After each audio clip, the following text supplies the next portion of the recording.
everybody. Welcome to Human Happy Hour with your hosts, Jason Argento and Rena Goldman. And we're thrilled to have our former guest, Bennie Carollo, return. She is a content creator who talks Marxist-Leninist politics and streams on Twitch and YouTube. And Bennie is also a former Air Force intel analyst and veteran who has 4 degrees and has managed congressional and state Senate campaigns. So welcome back, Bennie. Yay. Yeah, it's great to be here. I'm excited. I'm super excited. I was so excited that you agreed to do this. I was like, yes. Okay, now tell me about the book you're writing. Okay. Yeah. I mean, like, okay, so I'm almost done with it, but like God knows when I'm actually gonna do like the last bit of it. I've been like mostly done with it for months and months now. It's literally just like an introduction to Marxist-Leninism. I mean, it's an introduction to socialism, but from like a Marxist-Leninist perspective. And so it kind of tries to touch on a lot of the basics of like what is dialectical materialism and like how do Marxists sort of like think about the world and what really is capitalism, because ultimately like Marxism is more a criticism of capitalism than it is its own philosophy. And so that's kind of what I get through. It's like no, like Marxist-Leninism is not about like one strict prescription of policy or like structure of government. It really is just like a methodology of identifying different contradictions within society and addressing them. And it is really just like, how do you address the contradictions that are created by capitalism and address them in sort of like a long-term process? And so a lot of introductions to socialism kind of shy away from like different socialist countries in the past. But this book, instead of being like, oh, look at these big bad socialist scary countries, we're not going to be like those, we're going to be so different, trust me, bro. It kind of like talks about like the different successes that have existed within those countries and like why they've chosen the specific forms of government they've had over the various periods of time. um and then kind of like provides that as like this is like the framework that you use to like understand how to like gradually address these problems, um so that you can kind of like give an understanding hopefully of like why different socialist countries have done different things over various periods of time and why socialism in China, for example, looks different than in Vietnam or Cuba. And like that's something that's really interesting. I feel like a lot of people don't really touch on here in the United States because a lot of people are afraid of saying things like it's good that China, eliminated extreme poverty, because then you have a million people who are like, oh, but what about all these other bad things that China has done? Um, but like, can we just at least sit on the fact that they've eliminated extreme poverty, like for like a second, and ask the question of why and how did they do that? Um, and so that's kind of what this book does. It's just like an introduction to socialism, really with that in mind. Um, and yeah, I don't know, it's a fun book, but like I need to finish it Yeah. and I need to like grow up and finish it a little bit. But also like my life has just been in like such extreme chaos for the past like I was gonna say weeks and then I was gonna say months. And then now I'm like, oh, it's kind of been a couple of years, hasn't it? Yeah. April Yeah. 2022, I believe. Socialism. Okay. Have you ever heard of the YouTube channel Second Thought? Yeah, I'm a big fan of Second Thought. They're great. I've binged the crap out of that, and I've learned and forgotten so much. Differences between democratic socialist and socialism. Like democratic socialists still want to be a capitalist society, which is actually the big problem because capitalism basically eats itself over time, which I believe we're in end stage capitalism right now personally. But I think anyway, I feel like that. And oh my God, I love that channel so much. I was going to recommend it, but since you're already there, that's great. Yeah, most definitely. It's really funny. Like, I don't know, like anytime like there've been a lot of times where I like spend a ton of time talking about a particular subject or topic or whatever, and then like a month later I'll see that Second Thought like released a video about it. And it's so funny because like I don't know, I know that like they're not watching my content, but also like I do occasionally make the joke that like, oh, they must be watching my content because like I'll be talking about this and like a month later they do a video on it. And that's wild. But it turns out Marxists just like to talk about a lot of the same things. Yeah, but for some reason, when I watch it though, I understand it more than I usually do. Like he's really good at organizing his thoughts. Oh yeah, he's very methodical, Yeah, very good educator. yeah. Sorry, I just get excited. I've been totally on a learning socialism thing lately. Just really, really into it. Learning. Send me a video, Jason. I will. I I'll think I watch it. have, but I will send you it again. The problem is, so Benny, I don't know. I spend most of my time writing, taking deep dives into things like bidet roundups and interviewing an anal surgeon and an OBGYN and and a plumber. Like, because I have to like write to pay the bills, and so you end up, your time gets consumed with bizarre topics, and then there isn't a lot of time left for like learning for fun. In fairness, I send a lot of videos to you and Alex. I know, and I probably am like, I'll watch this later, and then it disappears from the thread. Yeah, I'm sorry. I'll stop. But I'll send you a really good one, and you'll it's wonderful. And he does it in 20-minute bursts too, so it's like very digestible. It's fantastic. Okay, so you said you have had a lot of stuff go on. I know about some of it, like the TYT thing. Yeah, yeah. That was wild. Yeah, I'm sorry about that. I don't know. That. I know it was also very difficult. So Yeah, no, it was like, I mean, it was kind of like very much like, I mean, obviously I had a million people who were like, oh, she's gonna do like a Dave Rubin grift, which like, I don't know, I guess to all the people who said that, am I doing the Dave Rubin thing? I don't know. Like you tell me. No, I kind of just like jump ship without like, I mean, I had a little bit of a plan. But not like a super plan. I didn't have like something lined up. I just like couldn't really deal with like the transphobic stuff that they kept saying. Because like, I mean, to a certain extent being there is like a tacit endorsement of the things that they say. Even though like I had a lot of freedom to say whatever I wanted, it doesn't really matter if the main guy is like pushing a lot of like really ridiculous nonsense about trans people. And then if like, you know, Anna Kasparian was like running around like fear mongering about hormones for trans youth and like singing praises about Jesse Singal, like I like there's no doubt like anybody who's knows anything about trans people or like the current discourse and like the way the right wingers are attacking trans people right now, it's not a mystery that Jesse Singal is like wildly transphobic. It is not a mystery that he is like actively spreading misinformation to take like these like centrist types who want to seem like they're rational and reasonable and whatever and give them excuses to ask the transgender question. And unfortunately, a lot of people don't understand why asking that transgender question is in and of itself a problem.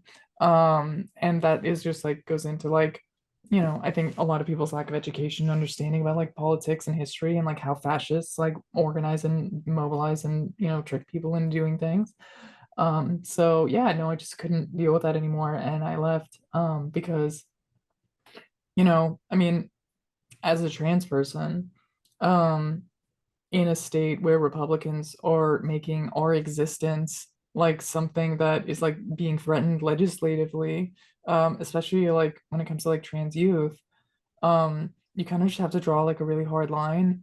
And you know, it's funny, they painted me as an extremist radical. I think Jank literally called me insane or unhinged or something at one point, which is really funny. Um, because like, you know, as you can tell, very clearly unhinged right now. Um, but you know, they like try to paint me as this like unhinged radical when I'm like saying like really basic things like, yeah, I think trans people should be included in sports. Are there going to be standards for like the hormones that you're on and stuff like that? Yeah, sure, probably. But like that's for big science nerds to figure out. As society, we say trans people should be allowed to play sports. It's the job of those big science nerds to figure out what the standards are. Like, but we as a collective society can just be like, no, no, no, trans people should be allowed to play sports, figure out how to make it work, right? yeah. But that apparently was like just too much. And he was like, no, no, I gotta like ask all these questions and stuff. And so that was like a whole entire thing. You know, that whole like conversation. And like this was all so long ago. I mean, it was like 3 months ago, but like yeah, I try to reach out to them and like get them to change their minds on stuff or at the very least like stop saying things that were like actively inflammatory. And they just kind of didn't. And like the one sticking point that got me like really mad was this ridiculous line that Anna had said months and months ago, something along the lines of like, oh yeah, doctors are giving hormones to trans youth because they're afraid that if they don't give the hormones to those kids, then they're going to be canceled, right? And it's like, I hate to break it to you, but like medical licenses, they they don't go away when you get canceled on the internet, but they do go away if you're wrongfully giving people hormones when they're not supposed to be on them. So what's the deal here? You know, like you're talking like this is a thing that's happening, but can you provide literally one example of this happening? And literally he couldn't. Jen could not provide a single example, but he was like, but I could see it happening. I could see it happening. And I'm like, well, I couldn't. I don't see a doctor risking their medical license because they're afraid of being canceled on the internet. That's just silly. That's like a nonsense thing. It's never happened. If it has happened, it would literally have been in like the Supreme Court. It would have been like a national case. Like, you know, I mean, how long were Republicans freaking out about the existence of Dylan Mulvaney? If there was a real story about trans people being bullied or pressured into taking hormones when they weren't supposed to, or cisgender people rather taking hormones when they weren't supposed to, that would have been a national story. But it's not a national story because it's not happening. But of course, that doesn't really matter in the land of Jank and Anna brain, where they're the main characters, they're the people that can never be wrong, they're taking on the establishment, but also pushing back against the radical extreme left. Like, I don't know what their deal is. And so it's just like, it's really silly, it's really embarrassing. At a certain point, it just became too embarrassing to keep going there. And so, yeah, I kind of like took the leap and I went off on my own. I'm doing fine. Like, you know, there's a little bit of less stability in the position where I'm at now, but like ultimately it's nice to not have to take the psychic damage, because the truth is, when it came to everything that was going on in TYT, I was kind of like one of the only people that was regularly reporting on like the anti-trans stuff. And Hmm. that sucks actually to Yeah. do. Like you just kind of take like a lot of psychic damage every day, like listening to people talk about how you shouldn't exist. Yeah. Um, and you know, and like I could have not covered it, but if I didn't cover it, then who else gonna cover it? Like John Iroll is pretty good with that kind of stuff, but outside of that, like it's not really people talking about trans issues. Except for the times that Jank and Anna like to, you know, prove how reasonable they are by like Yeah. going after trans people needlessly. Um, and yeah, I mean, that was one of the big things that's happened. But there's honestly been a lot since then, even. Yeah, so that yeah, that is a lot to have to deal. And I don't know if you know, like I'm familiar with working with them. So I have some history there, and Jason as well. And I, it's I was very surprised by all of that. Like, because I was watching things on social and like things play out, and I was like, really? Like, this is the hill they're gonna die on, and they're gonna lose a content creator because of that? And I'm like, because you have to know that you're wrong here. Like, I think I even No, responded to it. Like Anna put out some tweet about like, why are we calling pregnant women pregnant people, and something like that. And it's like, Birthing women, birthing uh, people. oh, was it? I don't know. I mean, Birthing yeah, person or yeah. I think it was something. the like birthing person was the term she was getting really mad at. A term that like nobody uses Nobody. outside of like yeah, specific Exactly. legislative and medical yeah. Yeah, like, contexts. Well, hi, it's this is also my birthing person. Like, no, it's no one funny does because that. I said pregnant people because I do all this writing and health and wellness content, and so yeah, nobody says birthing. You just say pregnant people or pregnant person, which is like a much more natural thing to say. Yeah. And it's just like, yeah, it's just being inclusive. And I was like, why are you so upset about this? It was just interesting because I was surprised to see that all play out, but then I was not surprised that they didn't give in and that they didn't listen, like once somebody, because there's just so much ego there Yeah. that it's like our way or no way. Yeah. And And they had a lot of people come after him too about that. I mean, Kyle Kalinske, Humanist Report. God, so many left side were just really just saying how wrong they were. Yeah, like honestly, like Yeah. I feel very lucky and honored and happy for like trans people in general with the way that so many content creators were willing to like speak up. Mhm. Because like I don't know, you obviously had like folks like Lance from the Serfs and like that whole crowd of like Twitch and YouTube. But then you also had people like Sam Cedar and Emma Yeah. Vigeland come Mhm. in and basically be like, why are you doing this? This makes no sense. Like, even if you're thinking the way that you're saying you are, just don't say anything because you're being harmful, Yeah. and you can choose not to say something Yeah. because you're like helping the Republicans like wage this like war against trans people. Like, and I really don't think that like Jank and Anna realize how bad it really is for trans people. Like like Republicans are like one election cycle and a trifecta away from like putting trans people in like camps. Yeah. Like that's kind of where they're at. They're already at the stage of like just by default saying that trans people existing in public is equivalent to grooming, right? That's Mhm. not a far cry away from just criminalizing our existence, which they literally have already tried to do with legislation. Yeah. And this is actually something that I tried to get forward, like when Tennessee was trying to pass that drag ban. I was like, no, no, you don't understand. This drag ban would literally like prevent trans people from being in public, Yeah. from just period stop being in public. Because the thing is, right, like according to the most right-wing cop in the world, am I right now in drag, right? I would say like I'm literally just wearing a normal outfit. You could see a cisgender man rocking around in like a cropped hoodie and like jeans like this, but you know, I'm shaped a little bit different than a cisgender man. And I think that would be more than enough for a police officer to randomly be like, no, yeah, you're doing drag, you're doing it in front of children because you're at Target or Walmart doing grocery shopping. And so now you're arrested. And even if the charges don't stick, you still have trans people being put in jail for how many days while they wait for a lawyer. And that's like best case scenario. Yeah. Worst case scenario is like, you actually are found guilty and like put in jail for like how long? And so, because like, of course, we know that like civil rights organizations that theoretically would step in, they wait for perfect victims, right? Like let's we just have to live in the real world where like civil rights organizations are not necessarily going to, for example, step in to defend somebody if they're like a black trans like sex worker or something like that, or if they have like speeding tickets on their record, or if they have like priors, or anything like that. They're gonna have to wait till it's like the perfect like cis passing person who just got randomly clocked by a cop and was thrown in jail. And so, how many people then would be thrown in jail? Now, luckily, like I'm pretty sure that law got stopped in the courts before it even went into effect. But like, regardless, that doesn't change the fact that that's where the Republicans are at, and that if Republicans win the next election, if they get a trifecta, knock on wood, hopefully they don't.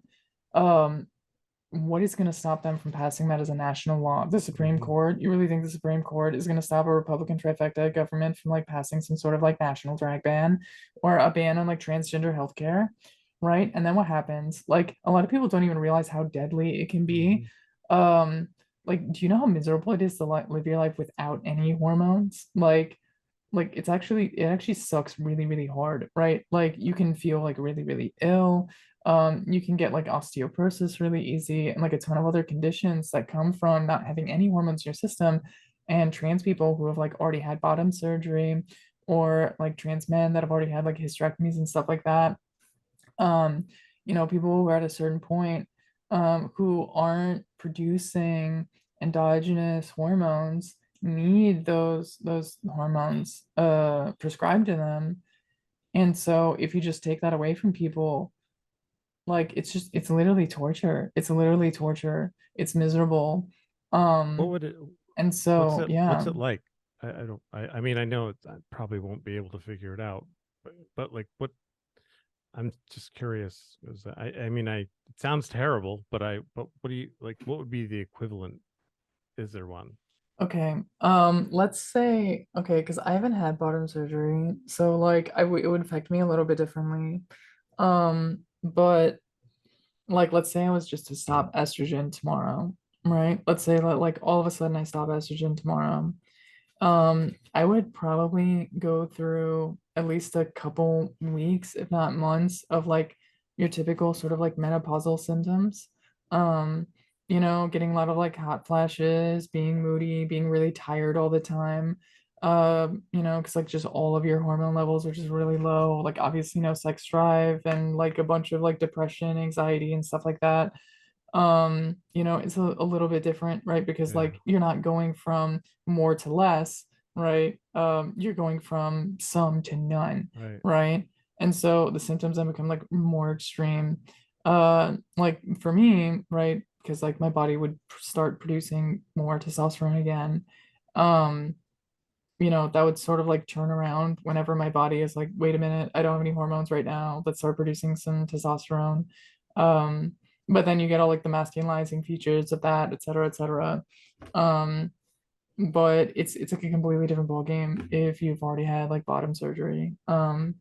And that's a huge problem Wow. because it's like all of those symptoms, but then like even worse, and for like long, long periods of time, like literally indefinitely. So like, you know, living your life without any hormones is a miserable experience.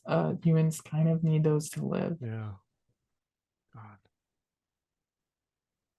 So yeah, all that is to say, Jen and Anna, I don't think they understand how serious it is. I don't think that they're actually genuinely considering like the impact that their words have on trans people. And I think their silly, weird game of like arguing a weird centrist position is nonsense. It's proven to fail timelessly in history. And if this is just genuinely actually their beliefs, then I just think they're bigoted at that point. Yeah, I've always had that feeling, to be honest. I mean, I appreciated the progressive statements like when I first started watching them, and just over time, I just started. I don't know. I did. It was more of a gut feeling. I just started to. I haven't watched them in forever because it. I like John a lot. Always, he just seems Mm. really genuine. But I don't know. There's something about those two. They seem like salesmen almost, or something like angry salesmen. I don't Yeah, know. and I'm I not might gonna be lie, wrong, but I was really surprised. I'm not gonna lie. I was like that literally I felt a little bit blindsided. Um, mm, you know, with like the weird doubling down and stuff, and it's tragic. Um, you know, I think it's like I don't know, it's a little bit more tragic that like I had a lot of people like harassing me for like a long time after that because they were like claiming I was gonna do a Dave Rubin thing. They were claiming that like I was just trying to tank TYT, or that I was like an extremist radical person. I'm so extreme, because I think that like children deserve healthcare. That You is know, really extreme in this radical country, position. though. You Yeah, yeah, know? true, true. Um, and so yeah, I don't know. I just had a lot of people from that crowd like coming after me, and it was like a little disheartening. But like it was nice to see like a bunch of content creators like show support because it's very clear that where Jen and Ann are at is not where most of the people on the left are, or even the Democratic Party. Like this is a weird position where they're to the right of like Joe Biden. hmm yeah, yes. There's that chart of where it shows like what is it liberal or right and left, and then the top and bottom is liberal and authoritarian, possibly, and Oh, the liberty, yeah, all yeah, of our politicians are in the top right, except for Bernie, who's just barely over the left line, like just barely, like he's almost centrist in other countries because it encompasses the whole world. It's not just the United yeah, States. And then so like Trump and Biden are like right next to each other in the right, according to the world. And so and like the differences that they argue over are not huge deals, except for they harm people, but their policies, all their policies are still right wing. Like they'll say, I want to create jobs, but then they don't, or they create gig jobs instead. And it's so that was the most depressing thing I ever saw. I was like, I just got to get out of this country. yeah, It's driving yeah, me crazy. it it's been interesting to watch, like, from where like TYT like seemed to be the most progressive like a long time ago, and then like I mean it really just seems like they haven't moved anywhere or like grown with, you know, with the times, or you know, and so then and then you have all these new creators that you're like, oh yeah, like these people have evolved and they've you know learned more, and it seems like there's an inability for whatever reason to be moved by Yeah. new information, or I don't know what it is, but I was particularly surprised with some of those things, because I'm like, well, you just don't know the science behind that. Like, and I like to say that I'm a person that I don't claim to know something if I don't, like I'm just like, I don't know enough about this, but maybe I'll find someone who does. Yeah. So sometimes it's like you just don't have an opinion if you don't know enough about the topics. Like, well, maybe I need to learn more. So it was like interesting to watch them have this just The interesting such a thing is, strong opinion. and they don't change their mind at all, and they complain about Trump, how he doesn't change his mind even though you throw all these facts at him. But then I'm watching him literally, Cenk, literally ignore science and not be interested in figuring it out. Just tunnel vision. I'm like, that's what you always say about Trump. Learn that, please. No, literally. Okay, but like he said something along the lines of like, oh, such and such isn't really in your field. And I'm like, Jank, I have a master's degree in biotechnology. Like, What? like, am I a complete master of the endocrine system? Am I like an endocrinologist? No. But do I have like a working grasp of how the endocrine system works? Of course I do. Like, literally, of course I do. So like this isn't necessarily my exact field of expertise, but like I know a thing or two, right? And I know a thing or two Yeah. about trans stuff. My undergraduate Yeah. degree was in social sciences, and I focused on anthropology, and I've studied trans people all over the world, right? So like, I know I know a thing or two about trans people. Also, and I know this is a big shocker to everybody here, is I'm actually trans myself. So like I've got 3 fronts of Yeah. knowledge about trans things. And lo and behold, Jenk was like, oh, it's not really your field of expertise. And it's like, yeah, but it kind of is though, a little bit. Like, Can I have, Cenk, can I have a field of expertise? Would you like to assign one to me? I guess I didn't go to law school, so I wouldn't know. And then I also wonder, is it just a lawyer thing, right? That they're just like, no, like Sounds like I'm a the guy lawyer, and well, both. I mean, the crossover, but yeah, but also the thing about, oh, these doctors being afraid of cancel, like, and I'm like, what do you think most doctors are doing, right? Like, do you think that they're content creators everywhere? Like, because I interview I have hundreds of clinicians, right? And most of them, like, you don't know what's going on online. Like, they just don't. No. And even the ones that are heavily quoted, they've got a PR person for that who's like getting them those interviews in place. Like, they're not worried about being canceled. They're much more worried about misspeaking and losing a license, like putting out something that is not accurate. Because I've also worked with them in the capacity of like reviewing content, and we've had to really like go back and forth with some language in terms of it being like a good example is when sometimes we would try to use very inclusive language, and then you would talk about a study, and the doctor would say, well, no, you can't use like if the study says pregnant women, you couldn't use pregnant people, because they're saying, well, the study specifically is talking about this population. So nuances and things like that they care about, because they're like, I don't want to put my name on something that is factually incorrect or that could jeopardize my license in some way. But like that, what they were saying, I was like, that sounds like a made up thing. Like, no, for real. I think the only doctors that are as online as Jank seems to think everybody is are like the transphobic doctors who are like, like that's not even like their field. But they're like, I'm one of like 6 doctors in this organization that's like designed to like hate trans people, and like they've made it their whole personality.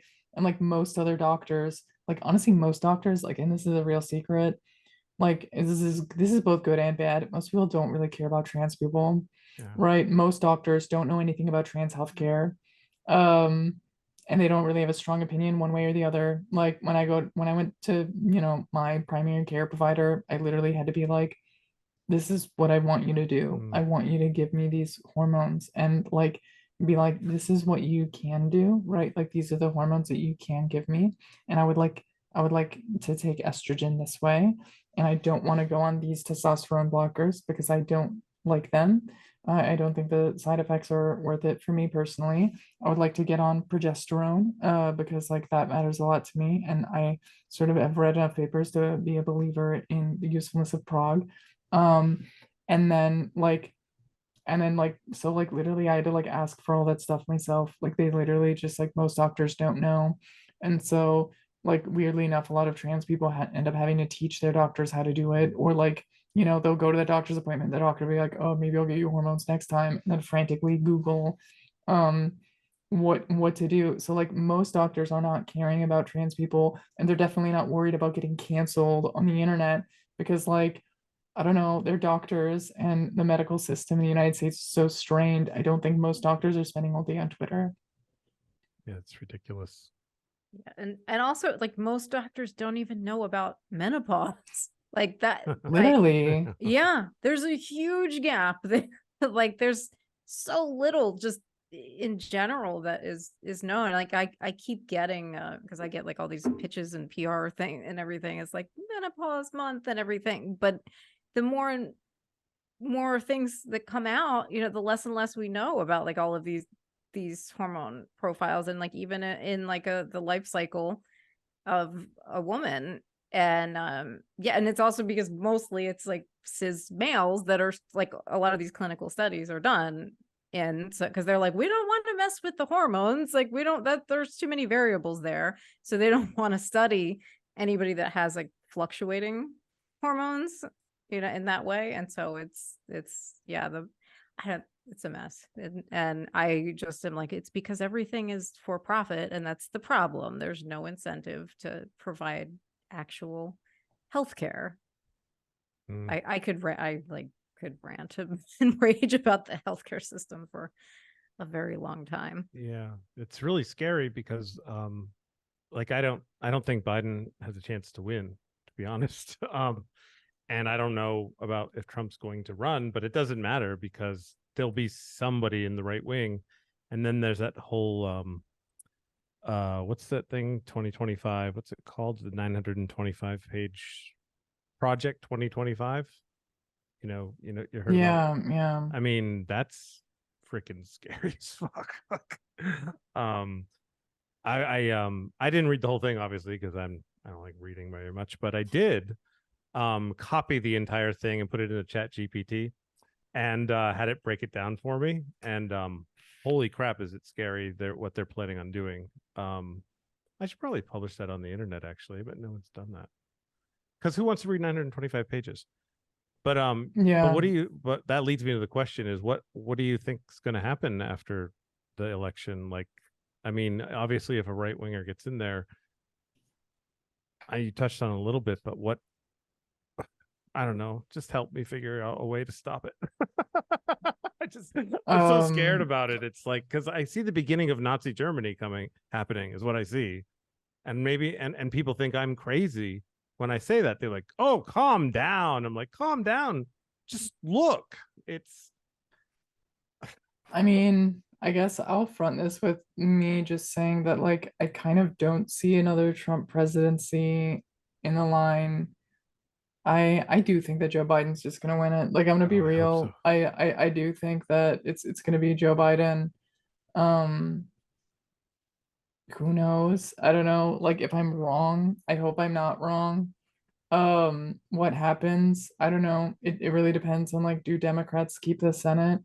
Um, and like I mean, God, I don't know. I mean, if you really want me to go down like the complete doomer pathway of like what happens if Republicans get a trifecta, the truth of the matter is like they probably will criminalize the existence of trans people to a certain degree.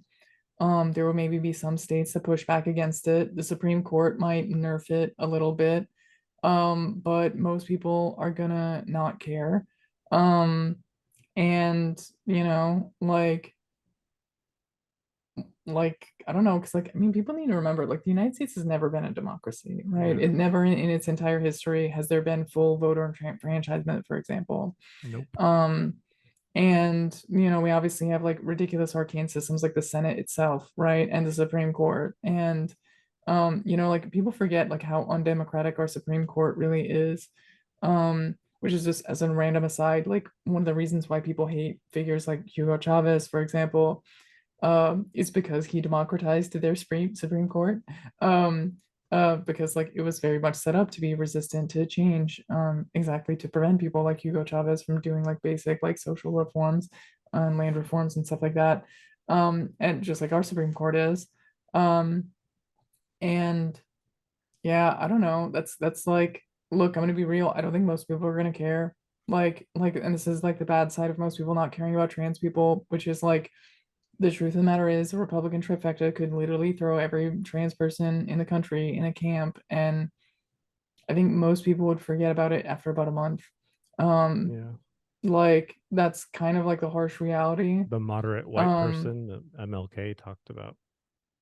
Like, I mean, yeah, no, but literally, like it's and that's like, you know, Yeah. like I mean, they very clearly are Nazis. Like they're not hiding from anybody. You have Yeah. like major Republican figures that are running around talking about cultural Marxism. I don't know if you know what that is, but like cultural Marxism literally used to be called Judeo-Bolshevism. That is what like that's literally when they say cultural Marxism, that is what they're referring to.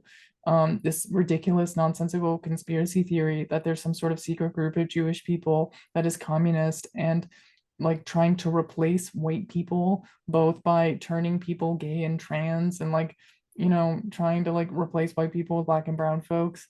It's silly, it's deranged, it is also just what a lot of right-wingers unironically believe.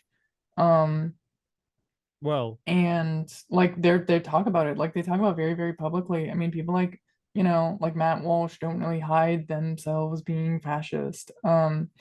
And yeah. they will literally call themselves fascist. And when you call them fascist, they'll turn around and be like, oh, so everyone you disagree with is a fascist. And it's Yeah. like, bro, are you kidding me? Like, like literally, because they just play this like trolling game. And so, yeah, I don't know. I kind of like don't really see the Republicans winning because it just seems unlikely. People seem largely dissatisfied with them. And everywhere that they've tried to like make elections about trans people, they've ended up losing because this is the good side of people not caring about trans people, is that Hmm. if you make your entire campaign just bullying literal children, Hmm. people are gonna see that and think that you're a weirdo, Yeah. you know? So Hmm. I don't really have like a solid answer on what happens other than it gets really, really bad. Um, and in like a lot of not really great ways. Yeah. Especially with like climate change making things worse. And obviously Republicans are talking about invading Mexico. I mean, yeah, let's say Republican trifecta, they succeed in their unhinged desire to invade Mexico. Well, what happens if they invade Mexico? Well, terrorism on a scale that like Hmm. Americans cannot comprehend to this day. Like to be real, like I mean, do you know what it would be like if we like tried to invade a country that is like right next to us and like not only Yeah. would the American economy collapse because we would be sanctioned by half the world, China would probably do some really obvious plays to like, cut off like different like supply lines to the United States to, nerf the war effort maybe. Um, and if all that happens, the United States would be flailing. I mean, we already butchered Europe's economy. Um, with like the war in Ukraine, we use that as an opportunity to just like move all the manufacturing from Europe to the United States, and like demolish oil markets. And so, like what allies do we have left? Like nothing. Like literally at this point, the United States might as well just be like an island. And so, you take that, you add in the terrorism that would be the response of like, obviously random folks in Mexico and the cartels and stuff. Like it would just be like terrorist attack after terrorist attack all through like the southern United States. Republicans would use that as an opportunity to like bring in the most extreme racist police state apparatus that's ever existed. Like they would already be putting trans people in camps at that point. So like, they'd probably like greatly escalate the racial profiling. There'd probably be a lot of like random forced relocations. This is a matter of like climate change destroying things or not. Maybe they just let people die from hurricanes. I mean, that's what George Bush did. So, why would a new Republican president do anything different? And it would be horrific. It would be a nightmare. It would get really, really bad. the United States economy would kind of like fall apart. And like, I don't know, there would be 10 years of like miserable terror. Um, and like, I don't know, like, yeah, like that's pretty much like the standard ball game. I don't know if you really want to know what like if you really want to know what Republicans would do at a time like this when socialism is like rising in terms of popularity in the United States, and like there's like tons of queer people who are like finally living as ourselves out publicly. Like if you really want to know what Republicans would do, just look at what happened in Indonesia when the Socialist Party was gaining representation, or look at Bolivia. Brazil when the Socialist Party was getting representation, or look at like Chile, obviously. And that's kind of like where Republicans are at. Like they're literally at the point where they are like unironically talking about just like killing anybody that they think disagrees with them politically, and jailing anybody just for being gay in public. So like, I mean, the good news is most of the people that are wanting stuff like that are like really old, or really lonely, sad, like young people. um and so Yeah. I don't know, like I don't really have any calculus on that other than that things just get really shitty. But let's hope that that doesn't happen like that. Yes, let's hope that. I've talked to a few people that think that like some of these things are just that might be inevitable just based on where we are right now. So it's interesting to hear that you seem a little bit more hopeful and that you think that that trifecta is not going to happen. And so what do you predict? What do you think is the most likely thing to happen? I don't know. I think Republicans maybe are going to hold on to Congress. Democrats are barely going to hold on to the Senate. Joe Biden will probably barely hold on to the presidency. We'll be basically in the same position we are now. And 4 years from now, Republicans, to a certain degree, will be nationally irrelevant. Because like, what do they even have anymore? Like, genuinely, what do they have? And that's what makes them so dangerous, is that they don't have anything, and they know that they don't have anything. Last gasp. Right. Like, no, literally, like, the whole phrase about like a dying tiger is most dangerous. Like, like they really don't have anything. Texas is almost a blue state. If Texas is a blue state 4 or 5 years from now, where's the Republican Party? The answer is it's nowhere. It turns into, I don't know, an insurgency, like honestly, like at that point, because like once again, these people are unhinged, and we already have like a ton of right-wing terrorism across the United States, and like, I don't know, uh things will get really weird and disappointing, and like I think the United States economy is just going to gradually fizzle and turn into probably something like Germany is today. Well, maybe not even Germany, because Germany's like a little bit bigger economy. um but like I think the United States just kind of turns into like something similar to one of the smaller European economies, because basically the major dominating force in the world is China, right? And if the major dominating force in the world is China, that means US loses its ability to like do imperialism and stuff. Things in the United States get more expensive. Um, at some point in the next 15 years, suburbs are going to be completely insolvent. And so we're just going to see like a lot of like small towns collapse. And not just small towns, but like big suburbs collapse. Like it turns out Naperville can't afford to exist. It just literally can't. It turns out that like single family homes are just terrible and inefficient, and unless you're like constantly doing new housing development, you literally cannot subsidize the existing housing enough. uh and so like ultimately, like you're just going to see the suburbs turn into like the poorest areas with full of condemned housing as like people start to move back into the cities. And then it turns out as people move back to the cities, they're going to turn gayer and more socialister. um and because that's what happens when you meet other human beings, you start to have empathy for them. um and so, and then yeah, like I don't know, like hopefully by then climate change hasn't like Yeah. turned everything to a complete disaster, and like with the suburbs falling apart, it turns into um like a lot more environmentally sustainable. Like I genuinely don't know. But that like at this point it's like long-term predictions. Like Yeah. So things will get more expensive in the United States, undeniably. Things are gonna suck really bad regardless. The question is, do they suck in the way of the cost of living is going up and we struggle against capitalism in a similar but more stressful way than we are now? Or does it turn into Republicans are rounding people up and putting them into camps? Oh, yeah. You should move to Vermont. You'd like Yeah. you'd like it here. I don't know that Vermont would be safe from all of this. It'll be the I Yeah. don't know, Vermont. You'd be surprised. We've tried to get away. We've threatened to leave the country a couple times. Yeah, but yeah, That's the takeaway, Jason, is I everyone just want should move people I to care about to Vermont. get the hell out of everywhere except come here because it's nicer and everybody's more Yeah, just I better in feel every way. that, but like I don't know, it'd be quite the feat to get me and all of my partners out of where I'm at now. Like Yeah, that would be a project. fine. I always say that to people. Just move to Vermont. It's better. Not, I still want. I've been looking into moving out of the country. To be honest with you, I don't know where, but you know what it is that no one will take me. You have to make a certain amount. You have to be able to speak another language to go into the countries you'd want to go into.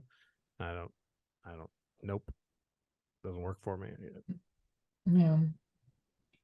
I don't know. I've never used to be this way. I used to think, hey, with some hard work, I don't know. I feel like I feel like I've lost a lot of faith in changing things, which is bad because I don't want to be that way. I want to have faith that you can help. I just don't know how, and it just seems like I keep running up against brick walls that don't listen. Yeah, I mean, like our system is very much fundamentally designed to not change. I mean, the most drastic change is going to come from labor unions and labor organizing. Like that's like It's the true. harsh reality is like the most radical change is always going to come from like direct action that people do to like demand changes as opposed to like hoping politicians do anything. Um, it's all about kind of like just changing the environment under which politicians make their decisions. And so like look, like honestly, like if your hope is for a better world, then like and this is my probably one of the most controversial takes I'm gonna have here today. If you hope for a better world, then honestly you should just be rooting for China, like low key a little bit, Mm, because like you know, if you're a big fan of world peace, congratulations. Here's a country that's like not invading people, and it's literally just like, hey, let's make normal trade deals. And I'm gonna give you a better deal than the United States is, and we're not gonna impose like military force on you or a structural adjustment program to bring you to poverty. Um, mhm. and you know, the more leverage they have in the global economy, the less capable the United States is of like trying to start World War III in some sort of weird like death cry. Um, and instead it just becomes like, well, you know, we're just a normal every other country now, and we have to like accept that reality. And then things would inevitably get worse here for working people to a certain degree. And then it just becomes a matter of like getting people to realize that things can be better. Um, which is one of the reasons why I think it's important to sing the praises of like the USSR or Cuba or the Soviet Mm, Union, or I already said that, or China. Um, that's why I think it's important, because it's like you don't need to be a rich country for everybody to be comfortable. yeah, You really genuinely don't. We have way more than enough that we need. We just need to honestly grow up, stop thinking you're the main character, stop yeah, thinking that you deserve anything better than anybody else, accept the reality that we should all be housed just because we all deserve housing. We should all have healthcare just because we all deserve healthcare. Like, no, I don't think everybody deserves like a brand new Xbox every year. And that's okay, as long as we all can put food on our tables, especially with like climate change. And so I think more people are starting to realize that and like are trying to like organize around that. But like there are obviously a bunch of people who are like reacting that by like, you know, converting their cars into coal combustion vehicles, which is just really amazing that people are doing that. That's really great, really smart, brilliant five head move there. Um, what? uh, like Yes. but yeah, I don't even, I don't know, like yeah, it just becomes like direct organizing, setting up like mutual aid networks, like meet your neighbors and talk to your coworkers and unionize and set up like food kitchens and stuff and demand more from employers. Like I honestly think like the best part about socialism is that everybody can just get a little bit lazier, right? Like one of the critiques of like East Germany, for example, is just like literally true. Which is that like it was hard to get anything done in East Germany to a certain degree. Everything would take a long time. And the reason for that was people had like a constitutional right to not show up to work. So like if you need to do grocery shopping while your kids are at school, you can just leave in the middle of the workday, do your grocery shopping, and come back to work. Does everything happen a little bit slower? But yeah, sure. But everybody has their needs met. Sure, not everybody had like a new TV like some people had in West Germany, but they also didn't literally have queer people in concentration camps like West Germany did. Because, you know, of course, one of the fun history facts that most people don't know is that when the Americans liberated people from concentration camps under Nazi Germany, they just kind of left the queer people in there. Like they just kept a lot of them open as prisons and we're like, no, no, no, you're gay, right? So you actually are gonna stay here. We're not liberating you. Um, really, really, really fun, amazing historical fact about the United States' role in World War II. Um, uh, but like the critique of East Germany is just a little bit true. Like, yeah, things got done a lot slower. But that's actually good in terms of like preventing climate change. It's actually better if we all have a slower pace of life. That's better for the environment, and it's better for our mental health. Yeah. Yeah, I was gonna say, like, mental health wise, people would, even if you didn't have the new Xbox or whatever, you would be happier because, like, right now people don't have leisure time, right? Like, and that's what you need. Like, maybe you have time to hang out with your neighbor or hang out with like family or to connect and have community because maybe you do have some more time and yeah, which does not exist here anymore, and everything is so fractured.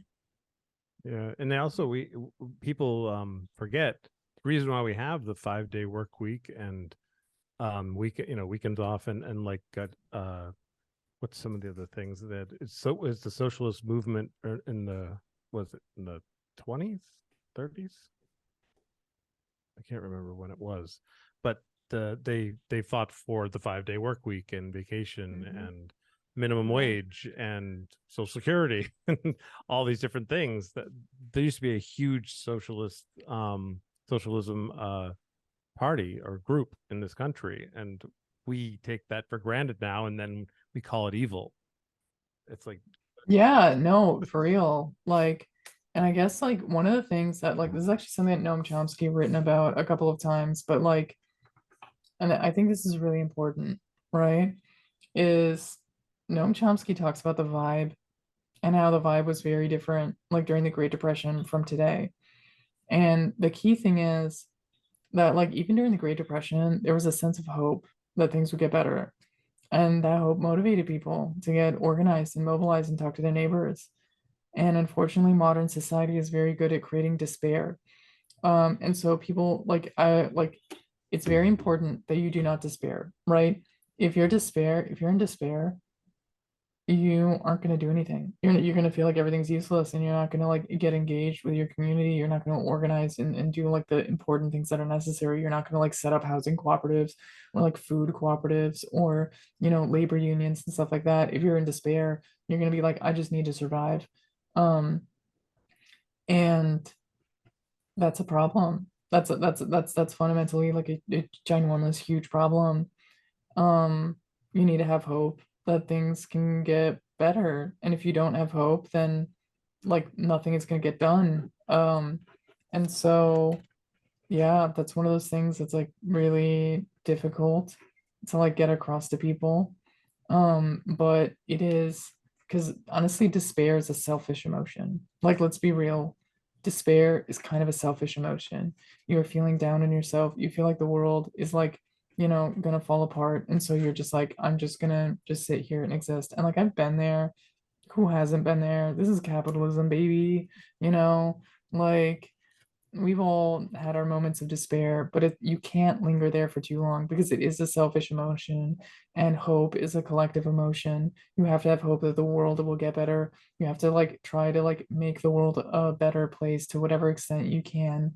And it can literally just take the form of something as simple as like going over to your friend's house and doing their dishes, and they come over to your house and do your dishes, because it's, guess what, it's a lot easier to do someone else's dishes than it is to do your dishes, right? And so setting up networks like that of support and care unironically become like very, very radical, because then all of a sudden you have more free time, you have more time with your friends, and you can feel more stable. And you can feel more stable in life. And when you have that certain degree of stability that comes from like, mutual care and support, then all of a sudden it's like a completely different ball game, isn't it? Um, and you might feel like you have a little bit more freedom to go on strike and not work for a week, or then you have a little bit more freedom to quit your job and like find another one, and stuff like that. And so yeah, I don't know, abandon single family homes, abandon the nuclear family, embrace tradition unironically, in the form of like, you know like large complicated household structures and mutual support. um because like I guarantee you that like most people know somebody who is not 100% full-time employed and or like disabled. And it's really great, like, because like, I mean, I'm poly, right?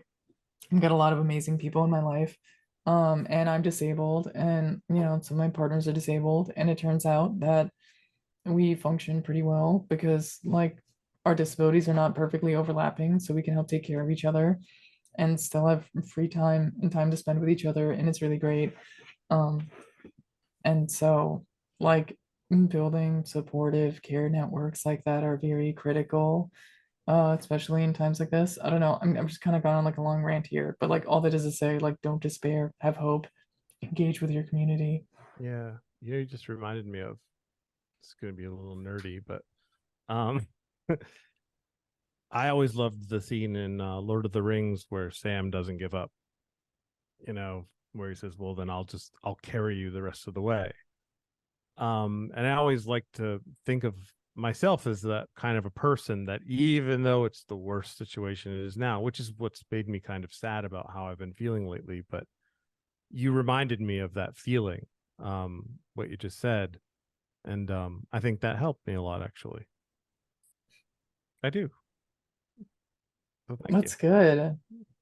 Yeah. What I think is so interesting is I think, Benny, I think you've got it right, is like that's what people have to do, is like find community, help wash your neighbor's dishes, and like find like, but everything people are reading and clicking on, right, and like that's the world that I live in because I create content in that world, is like self-care and self this and it's like, I mean, yes, you should take care of yourself, and but the narrative is always like, when it comes to mental health, is like there's an issue with you and you've got to fix this, or you've got to self-care, you've got to, and not that like there's an issue with like the bigger structure of things, and like, but maybe if we had some community, or but maybe if I had these other needs met, maybe I wouldn't feel so, it's like, so just terrible, or maybe I'd be able to get up and yeah, I mean, because the things that come through in the newsletters and even the assignment topics, and like everything is like depression, like the despair, like, yeah, everything, I mean, you could just see it, and it's like people are not okay. And yeah, I think you're right, that message of like, well, just maybe help somebody else and somebody else can help you, and then maybe you can feel marginally better about the state of things, and then that can be built upon. Yeah, I mean, honestly, like one of the most radical things you can unironically do in society today is go over to your friend's house, do their dishes, and while you are doing their dishes, just chit chat in the kitchen about the problems you're having in life. Because a lot of what exists under capitalism and the mythology that people are told basically says you are the only person that faces problems like these. If you just worked harder, you'd be successful. If you just did this, you'd be successful. Like, just be rich, bro. Hustle and grind. But we all know that's a lie. And so then people just feel helpless. But no, go over to your friend's house, do their dishes, talk about your problems. You're going to find out you both have a lot of the same problems. And then the next day, have your friend come over and they do your dishes and you talk about your problems and they talk about their problems. And now all of a sudden, you both have clean kitchens and you both have a little bit more community. And like you both got to spend quality time with another person. And that matters and that makes a difference. And when you sort of do that, you start to like build a larger community.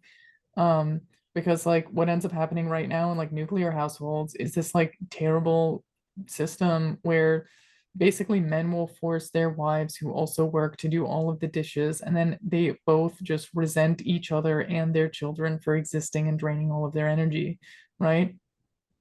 And that sucks. That sucks really, really hard. Um, and it like that's bad. That's like really, really bad. That people are in like weird situations like that. And so like I think that, you know, I'm not saying, oh, everybody in the world just needs to be poly, that would fix the world's problems. But I am saying that everybody needs to stop thinking within the context of your nuclear family is like an island that exists in the world, and recognize that you're a part of a community, and recognize that maybe perhaps um, when you think of the people that are like in and of your household, it's worth it to expand that a little bit. And it's worth it to be more involved in other people's households and have other people involved in your household a little bit more, to the point where things are more constructive. Um, you know, because then that leads you to just be mindful to more and other people. And I don't know, it's a better way to go about life, in my opinion, where you just have more people around you that can be there to support you. Can I ask something about poly? Yeah, sure. How do you were you ever a person that could get jealous really easily and then got over that, or were you just never a jealous person? Because I feel like that would be my problem. Where are you Um, going? I'm going over to Richard's house. What? You know, like like that just seems like something I would never be able to deal with. And I mean, maybe I'm just not destined to ever be poly. I don't know. yeah, I mean, it's not for everybody, A, first and foremost, but also B, like to get a little psychology brained about it for a second. Jealousy is rarely its own emotion, right? Mm, Jealousy is usually a mask that another emotion is wearing, right? And so most of the time, jealousy is the result of some type of unmet need, right? And so mm, jealousy is typically born out of neediness, mhm. not necessarily out of like jealousy. And so then you have to ask yourself, like, what need is not being met right now, right? Um, because like quite literally, like it literally takes away nothing from me for one of my partners to be partnered with somebody else, right? It quite literally Yeah, does not take logically, you're away. right. Yeah. Um, but if I'm feeling like it is taking away something from me, that means I'm probably not getting something that I need. And so what is it that I would need then? Well, sometimes it's just care and attention. And then sometimes you just have to say that. You just have to be like, no, I need attention right now. I'm having a hard time. But like obviously in the United States, a lot of people are trained to be like, you just want attention. But like, no, ask for attention if you need attention, like straight up, like, and you'd be shocked because a lot of the times, like, if you find yourself in a situation, you're like, hey, I really need attention right now. I bet you money that your partner is probably feeling the same thing too. Because if you're not getting attention from them and you're not feeling like you're getting attention from them, they probably feel like they're not getting attention from you either. You know, communication is a two-way street type of thing. Um, and so, like, you know, then you just spend some then what happens? You spend quality time together. Oh no. You know, how terrible if you've communicated your need for attention, you know, Mm, and then sometimes you don't need attention and you're just like, no, I'm just gonna do my own little thing. And so what does it take away from me for them to be off at somebody else's house while I'm doing my own little thing? Literally nothing. Because now I just get to do my own little thing. That's perfect. And then you get to look at it from like the other layer of like, well, if I'm feeling tired, if I'm feeling exhausted, if I don't have spoons to like take care of, somebody, um, but they have another person in their life that does and can take care of them, then it's like, cool, I know my partner's being taken care of, so I can focus on my needs in this moment.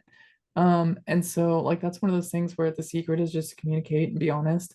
That's why I think, to be entirely honest, as an autistic person, I very much thrive in a poly environment, because like if there's one thing I'm good at, uh it's just kind of like saying how I feel in a very direct way, and not like really hiding how I'm feeling. But really, you have to know how you're feeling, right? Because most people don't know how they feel. In the United States, we genuinely do not teach people how to understand their own feelings, right? Anger is almost never anger, right? Jealousy is almost never jealousy, right? These things are always usually something else that is producing it, right? If you're feeling angry, what is happening? Are you afraid? Do you feel trapped, right? What's going on to cause this anger? Are you sad, but just expressing your sadness in the form of anger? Like the same thing with jealousy. Like it's literally the same boat. So it just becomes, first and foremost, you have to know yourself before you can really even know what and how to communicate, and then it becomes just a task of communication, like honestly at that point. And so yeah, for me personally, I've never been super jealous. I've always just kind of been like very straightforward and honest.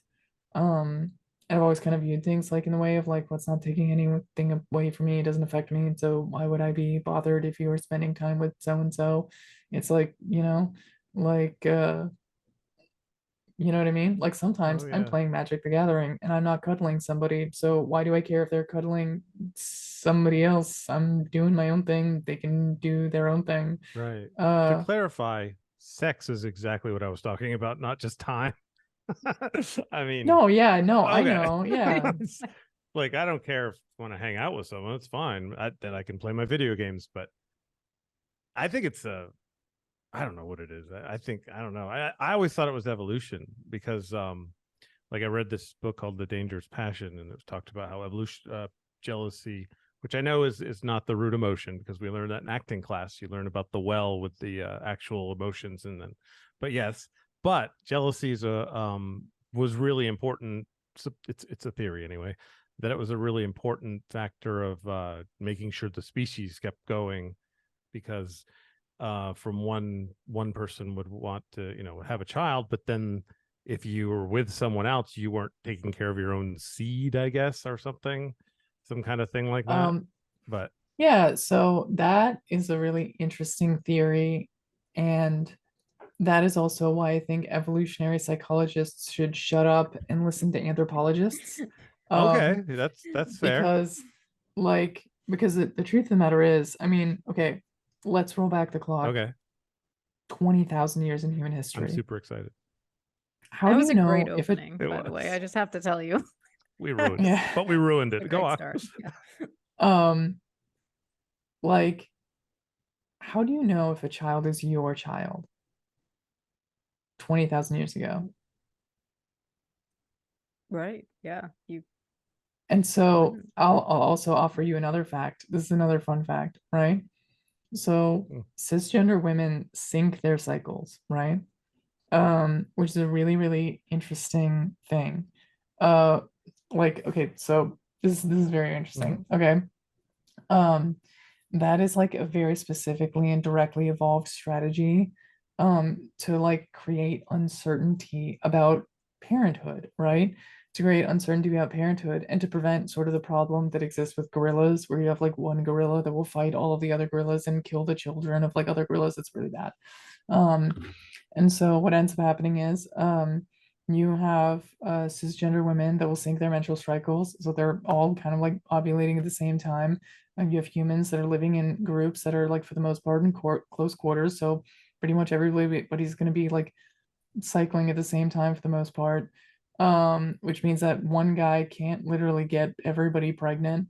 But then also like there's like a lot of evolved traits to make it like very unclear like who is the father Yeah, in any particular it's a situation, really good point. right? And Mhm.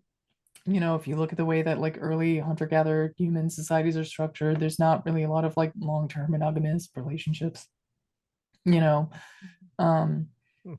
and you all of a sudden start to find out that everybody kind of assumes that all of the children are everybody's children, Mm. because there's no real way to tell whose children are whose. Um, and so everybody just kind of like collectively is raising the children. People might occasionally have an idea that a child might be more likely to be theirs or whatever, but it's all very sort of like loose and indirect. Humans didn't really like evolve in like a monogamous pattern of life. Um, we yeah, we've evolved like sort of a lot of traits to make it very, very unclear and uncertain who is the father, right? Mm-hmm.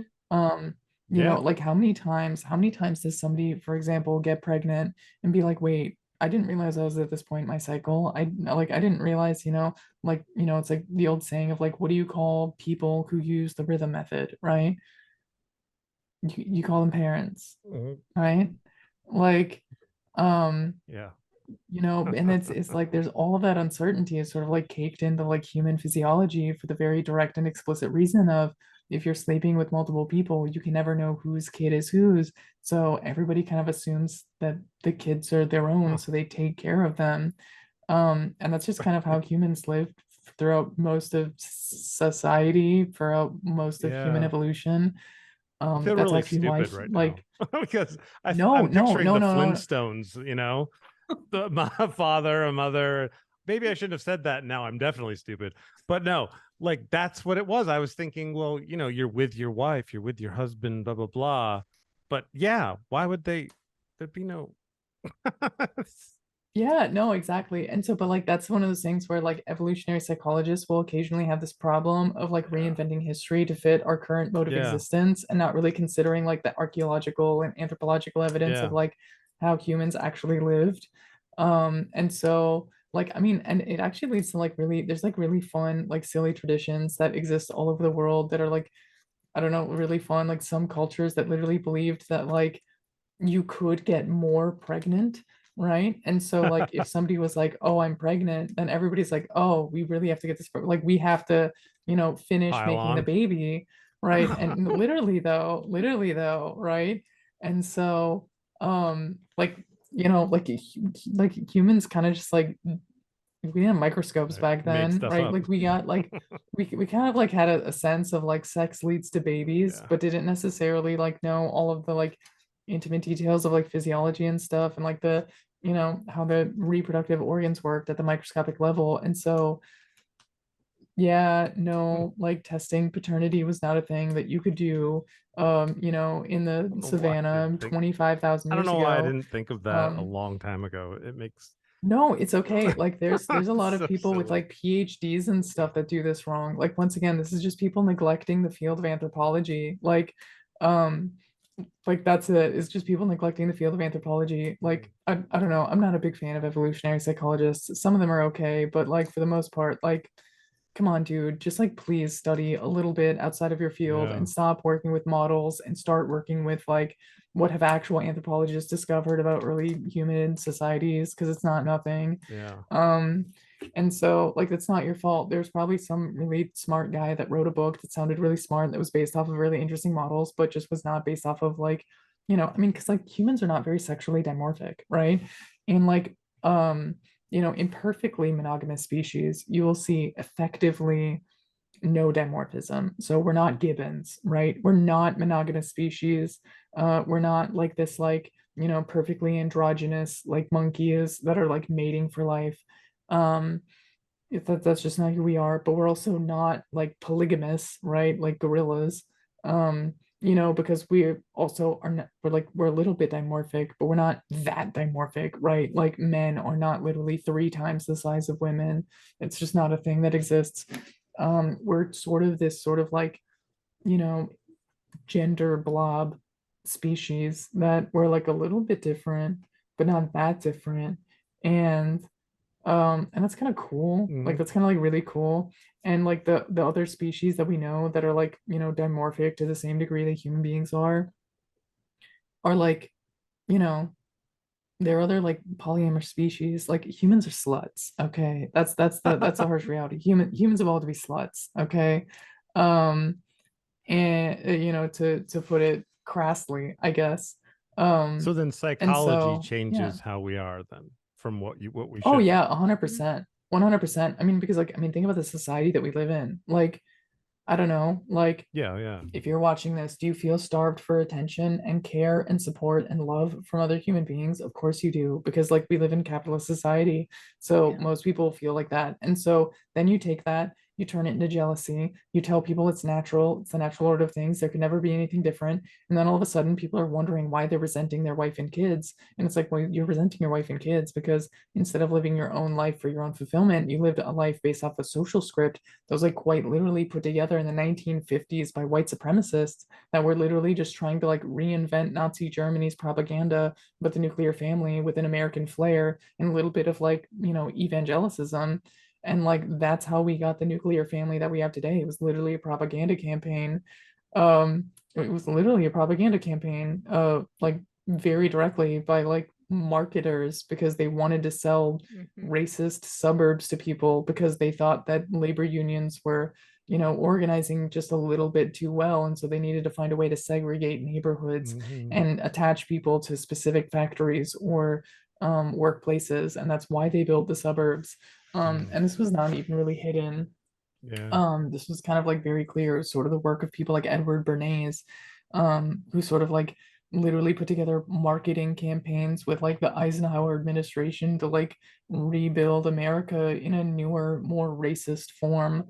And you're like, Benny, what do you mean more racist? I mean, like quite literally segregation got worse and to a certain extent is still continuing to get worse than it was in a lot of different ways. It's just like a little bit more hidden and indirect now than it was, like they outlawed like direct segregation, like by law, and just replaced it with like indirect methods of segregation in employment and housing. And Redlining. so, Right. yeah, no, and so like all of that kind of goes back around to like, no, human beings are not really not naturally monogamous species. And like, I don't know, just ask literally any mother if they feel like they have enough free time taking care of children. Um, In like, in this and case, I'm it's, the mother because I'm oh single yeah, now, by the way, and yeah, I have Luke full time, and he's autistic, so like, yeah, there's no time, and I actually didn't have the time before either, but um, that's wow, and what you said about marriage, and the nuclear family, I mean, we get tax breaks for being married, so yeah, I mean, that's the incentive for me. I was like, oh, that makes complete sense. Yeah, you're yeah. right. So like, I don't know. Yeah, it's kind of one of those things that's just really wild. Like, Mm, I don't know, but like once again, it's not for everybody. There were still people that were like monogamous back in the day, like thousands and thousands of yeah. years ago. It was just kind of like not the norm. Um, and even then, those monogamous relationships kind of just took on a little bit different flavor than like the way it is today, because you didn't literally have to build your whole life around somebody. Um, and yeah, I don't know. Like, I don't, there's a really interesting anecdote. I forgot exactly what culture it comes from, and so I feel really guilty about it. But David Graeber talks about it in one of his books, and it's this little like sort of like folk tale, which is like, so a couple moves into town, right? A couple moves into town, and the very first night that they arrive, they start screaming at each other, right? They start screaming at each other like very, very loudly, and they start making noises as though it's like a domestic abuse situation, right? Like intentionally, like they're making it sound like that's what's happening. And um and then nothing happens. And then the very next day they move out of town because nobody came in Mm, to check on them or see what was going on, right? right. And like I mean, it doesn't quite land, right? Because it's like stripped not only out of its like cultural context, but it's also like now like three steps removed because I'm, taking a bit from David Graeber that he took from, you know, uh, but like the idea is that like, if you're living in a close-knit community, it should like once again expanding the view of what is the household and like is it your business? Well, to be entirely honest, like the idea of like, oh, this isn't your business is kind of a silly concept, right? Like, because I think, and to a certain degree, we recognize this as society, right? Like, if somebody is hitting their kid, we recognize that to be society's business because that is a problem regardless, right? That is a problem regardless. And the question is, where do you draw the line and who do you call when there is a problem, right? And this kind of ties in a little bit to socialism, for example, because like the USSR, for example, had like women's councils and like specific committees within the Communist Party who like their whole job was literally to show up in domestic violence situations to de-escalate them and prevent them from happening, right? And it was like a completely separate organization from the police, right? It was like these people that would intervene in domestic violence situations to protect like women and children. Um, and that's just not something that exists in a capitalist society like today. I mean, literally, what are you going to do? Like, I mean, in a domestic violence situation, what happens not like 9 times out of 10 in the United States is you call a cop, the cop shows up, sympathizes with the abusive father, and then leaves. Yep. You know, and does nothing. And like that's it. And so, you know, like that's very unnatural. That's very unnatural. It's very alien. It's very foreign. I think most people realize that that's wrong and realize that that's a real problem that exists, but are sort of unwilling to address it because they're refusing to accept the idea that women and children are not personal property. Women and children are not, you know, objects to be owned by men. But because men in our society are trained and taught that women and children are their property, that they're the king of their own suburban castle, um, that's where a lot of things like jealousy come from because you're literally told, oh, you're less of a man if your wife is going and sleeping with somebody else, right? Oh, you're less of a man if your child comes out as gay or trans, right? Oh, you know, because then you're not controlling your household, right? And so, like, a lot of like concepts about manhood become about like this like domineering sort of like possessive mentality at the same time that men are also like alienated and isolated and feel like emotionally alone. Um, and so like instead of asking for, hey, I need attention right now, it turns into like quite literally violence against women and children, because they feel like their property is not like obeying them in this perfectly ideal way. And so that's sort of like the like extreme conclusion of like, you know, the specific type of nuclear family patriarchy that we have in the United States. But like ultimately, that's like fundamentally what's going on.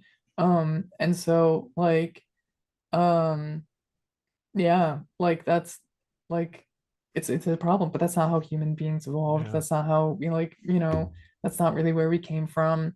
Um, we came from like close-knit communities where there's a lot of community involvement in raising children. There's a lot of community Yeah. involvement, just sort of in everything that people did. Um, and that's good. That's good because like I mean, to bring it back to the example of raising children, like I'm like I don't hide the fact that I'm like wildly baby crazy right now, like and have been for like a long time. And I'm like, oh my God, I'm almost 30. So like, you know, Oh, you've got time, and almost 30. yeah, like okay, but like, you know, um, like yeah, so like, but like I'm really excited to like eventually raise a kid in like a polyamorous household because like straight up, like you know that there's always gonna be somebody there to take Yeah. care of the That'd kid, be cool. right? There's always gonna be somebody there.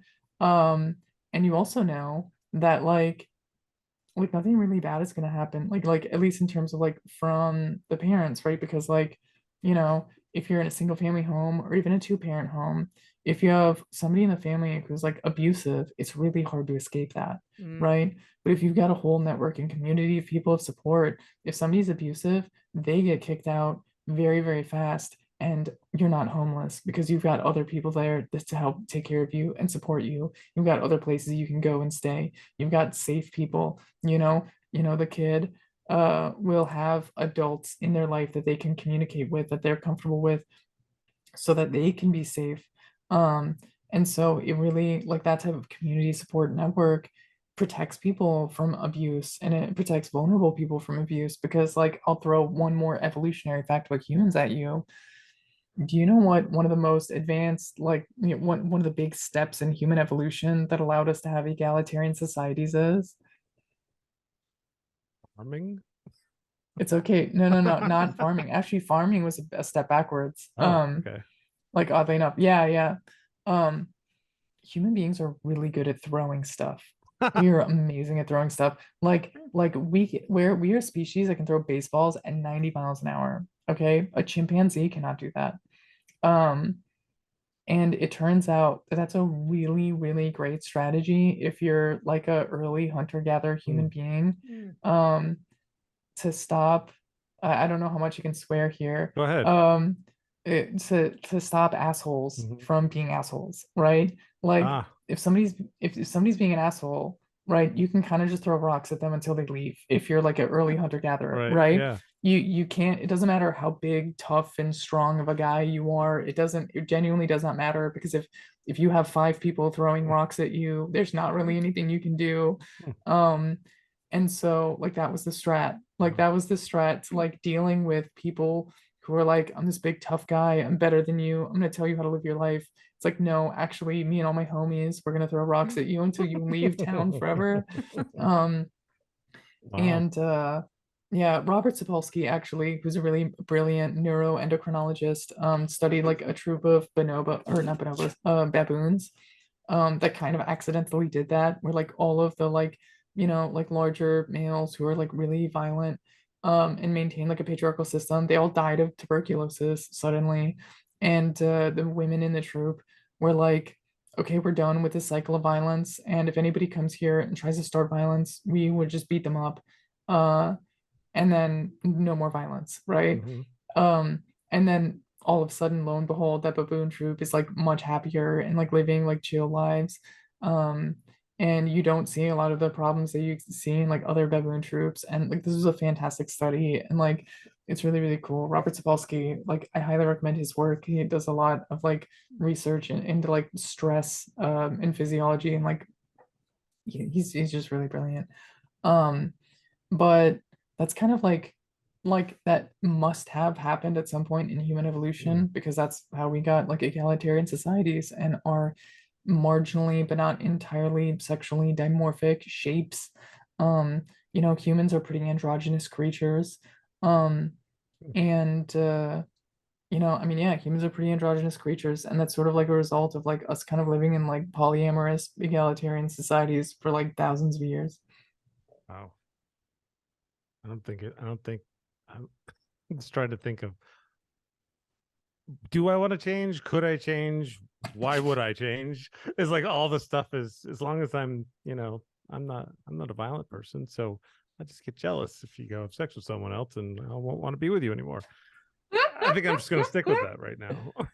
I mean, I don't know what to No, do. I mean, this isn't pressure for anybody to change. This is just kind of like, I mean, Rena. history is not destiny. History is not destiny, right? But like, it's um yeah, I mean, a lot of people are told that it's natural, and like that's the big thing I'm trying to be Yeah. debunk here, is the idea that it's natural.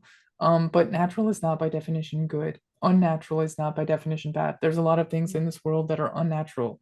It is unnatural that I'd sit around and play Magic the Gathering, for hours and hours and hours. I don't care. It's fun. It's good. It's not harming anybody. Like, I like playing Magic the Gathering. It's unnatural that we are doing a podcast right now over the internet, right? Like, natural versus unnatural is sort of a silly thing to worry about. The real question is it healthy, right? Um, are you satisfied with your life, and are you feeling comfortable? Do you feel like you're making the right decision for yourself? And do you feel like you're making the right decision for other people? Um, and so like that's really what it boils down to. And I think that honestly, like one of the reasons why I think it's cool, even for monogamous people to learn about poly stuff, for cisgender people to learn about trans stuff, and for straight people to learn about queer stuff, is because once you realize everything that you've kind of been told about like how you're supposed to live your life is really just like a fantasy, and it's not really like, because a lot of people follow these scripts, right? Like people follow this basic social script of like, you know, oh, you go to college, you find a wife, you get married, you have 2.5 children. Um, you know, like once you realize that no, you actually don't have to follow those rules. You can actually kind of just do whatever you want and whatever is good for you, even if you choose to have the 2.5 children in the suburbs. You will be happier with it because you will be more willful and thoughtful in your decision to do so because you recognize it is what's best for you. But if you're just following the script, then you end up like, you know, you're like archetypal sitcom suburban dad that rents his that like presents his children, or like the mom that gave up on a career, um you know, that like presents her children and family and stuff like that. And you know, because like even if it is something that you actually want, you have to sit back and ask yourself the question, is this what I want? Right? Um, and it'll just genuinely make you happier because sometimes the answer is yes. And then you're like, wait a minute. Yeah, the answer is yes. I do want this. This is really dope. Or if the answer is no, then all of a sudden you're like, no, wait, I can actually do whatever I want now. And I can like rethink this and retool this in my brain in a way that I'm more satisfied with my life. Such an excellent point. I've been finding myself in conversation with a lot of like childhood friends and everything, and talking about like these decisions and how toxic and our childhoods were. And then when you really think about it, you're like, oh, it's because you had these two parents that like just went through the motions, or like two people that should have never been together. Like, and there are all of these similar themes here of like they weren't consciously thinking about like, is this a choice that I'm making because I really want to do this, or I'm happy, or it's in the best interest of me, my kid, you know, or even should I have a kid? And that some people just should not have because it, you know, you're just that's just not your vibe, and maybe you're not going to be nice to that kid. And so yeah, like we've been having a lot of those types of conversations, that but I feel like there's been a big shift in younger generations where like people are starting to think, wait a minute, like I have choices, I should have choices, and I hope that that will lead to healthier generations because people are more conscious of these things than they were back then. Yeah, no, 100%. Like I definitely think that, like, I don't know, that's definitely where I'm at. I mean, I was married twice, you know, long-term monogamous relationships, and like they were great, they were fine, I was happy in them. Um, you know, until I wasn't. Um, but like, yeah, no, I mean, sitting back, taking a think about it, like, and this is one of those things where like I don't know, I'll apply it to trans people too, right? I'll apply it to trans people too, right? Because like the truth is, like, okay, first and foremost, being trans isn't really a choice, but also like on some level it should be, right? On some level it should be. And here's why, right? This isn't like a scientific argument, anything. I think the scientific argument is a losing argument anyway, because it's like I shouldn't have to prove why I wanted to trans my gender. You shouldn't have to prove it. But I think that everybody should be encouraged to actively think of their gender as a choice, because it will make you more satisfied with whatever you are, right? Because when you sit down and you think about it and be like, wait a minute, what are the aspects of masculinity or femininity that resonate with me? What makes me satisfied with my life? How do I want to be viewed by other people? How do I want, you know, who I am to like shape my relationships with other people, right? Because at a certain point, an identity is just a relationship that you have with society, right? Like to declare yourself a woman is to say that you are sort of like having a specific relationship with society, or that you have different types of relationship with different people, right? Like, do you want to be a mother to your children? Do you want to be a wife to your husband? Do you want to be a girlfriend? Do you want to be a boyfriend? Do you want to be, you know, like, what do you want to be, right? Once you get to that point, like for me, like when I'm talking to strangers most of the time, I'm using this voice, right? Which is really funny because like a lot of people don't know like where to place me. I was like, is this a pretty man talking to me right now? And you realize though, that's like, wait a minute, if I'm talking to a random cashier, that doesn't have, like it's not a gendered interaction. That's just like Mm. It just isn't a gendered interaction. You know, but like my relationship with like my girlfriends or my boyfriend is like, no, I'm very much like I'm their girlfriend, right? Like that's like, you know, and that just feels right. And so you start to realize like where things matter for you, where things don't matter for you, how you want to express yourself. Like, I don't know, most of the time I sound like this. I'm a trans woman. I don't really do anything with my voice. I mean, I can sound like this when I want to, and it's fun, and I like practicing this voice and maintaining it because it's, I don't know, not only is it a fun party trick, but sometimes you just feel it and you're just like, no, I want to sound like this here right now. But not all the time. And it's different for everybody. That's different for everybody. And like they're different. Like I also think people should think about gender in a more complicated way. Like because gender is a lot more than just man, woman. It's more than even man, woman, non-binary, right? It's like a whole horizon of things, right? Like sometimes the gender I'm delivering is tomboy. Sometimes the gender I'm delivering is bimbo or MILF, you know? Like these are like all their own things in a lot of certain ways. Like in a lot of ways, I'm like a very basic Midwestern girl, right? Like all of these things are different ways to like express your gender that can make you like more satisfied and like happy and just sort of like feel right. Like, do I want to just like do I want to go out and just be a dyke today? Right? Is that what I want to deliver? And then when you start to play around with gender like that, it just gets a little bit more fun. You know, and I think more people should sort of think of their gender expression as like an active choice, because I think that on some level it should be, and everybody should embrace that. It's fun and cool and good to play around with like gendery stuff, right? It's cool to be a hot girl that sounds like this sometimes, you know. That's cool and fun and good actually.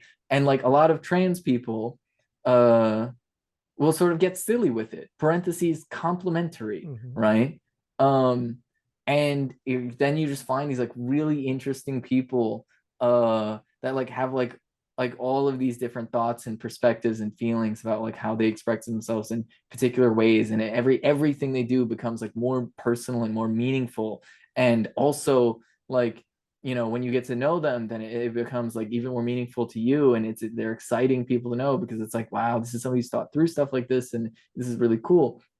A lot of cisgender folks don't ever do that. Don't ever like sit in question. Like, I don't know, I could posit the question to both of you right now. Like, how do each of you know that you're cisgender? I think I know.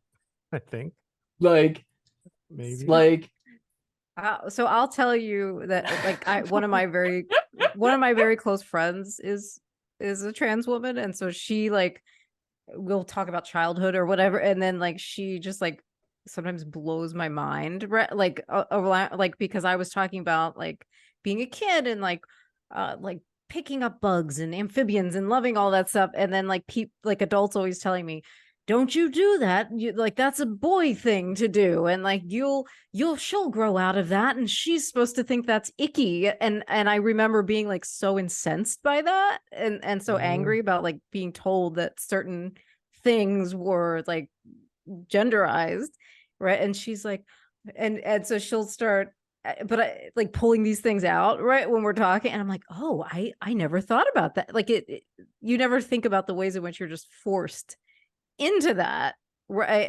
And like to your point, I'm like, yeah, I never really thought about it, because you don't feel like you have a choice to think about anything. You're just like, and then like she had this, I mean, I'm not going to repeat it because I'll probably butcher it, but she's like, you know, you could technically be classified as trans in this like this whole way. And I was like, like, but yeah, she'll just blow my mind like on a regular basis, like just thinking about the things that you just never think about, and even like ways that you might want to express yourself.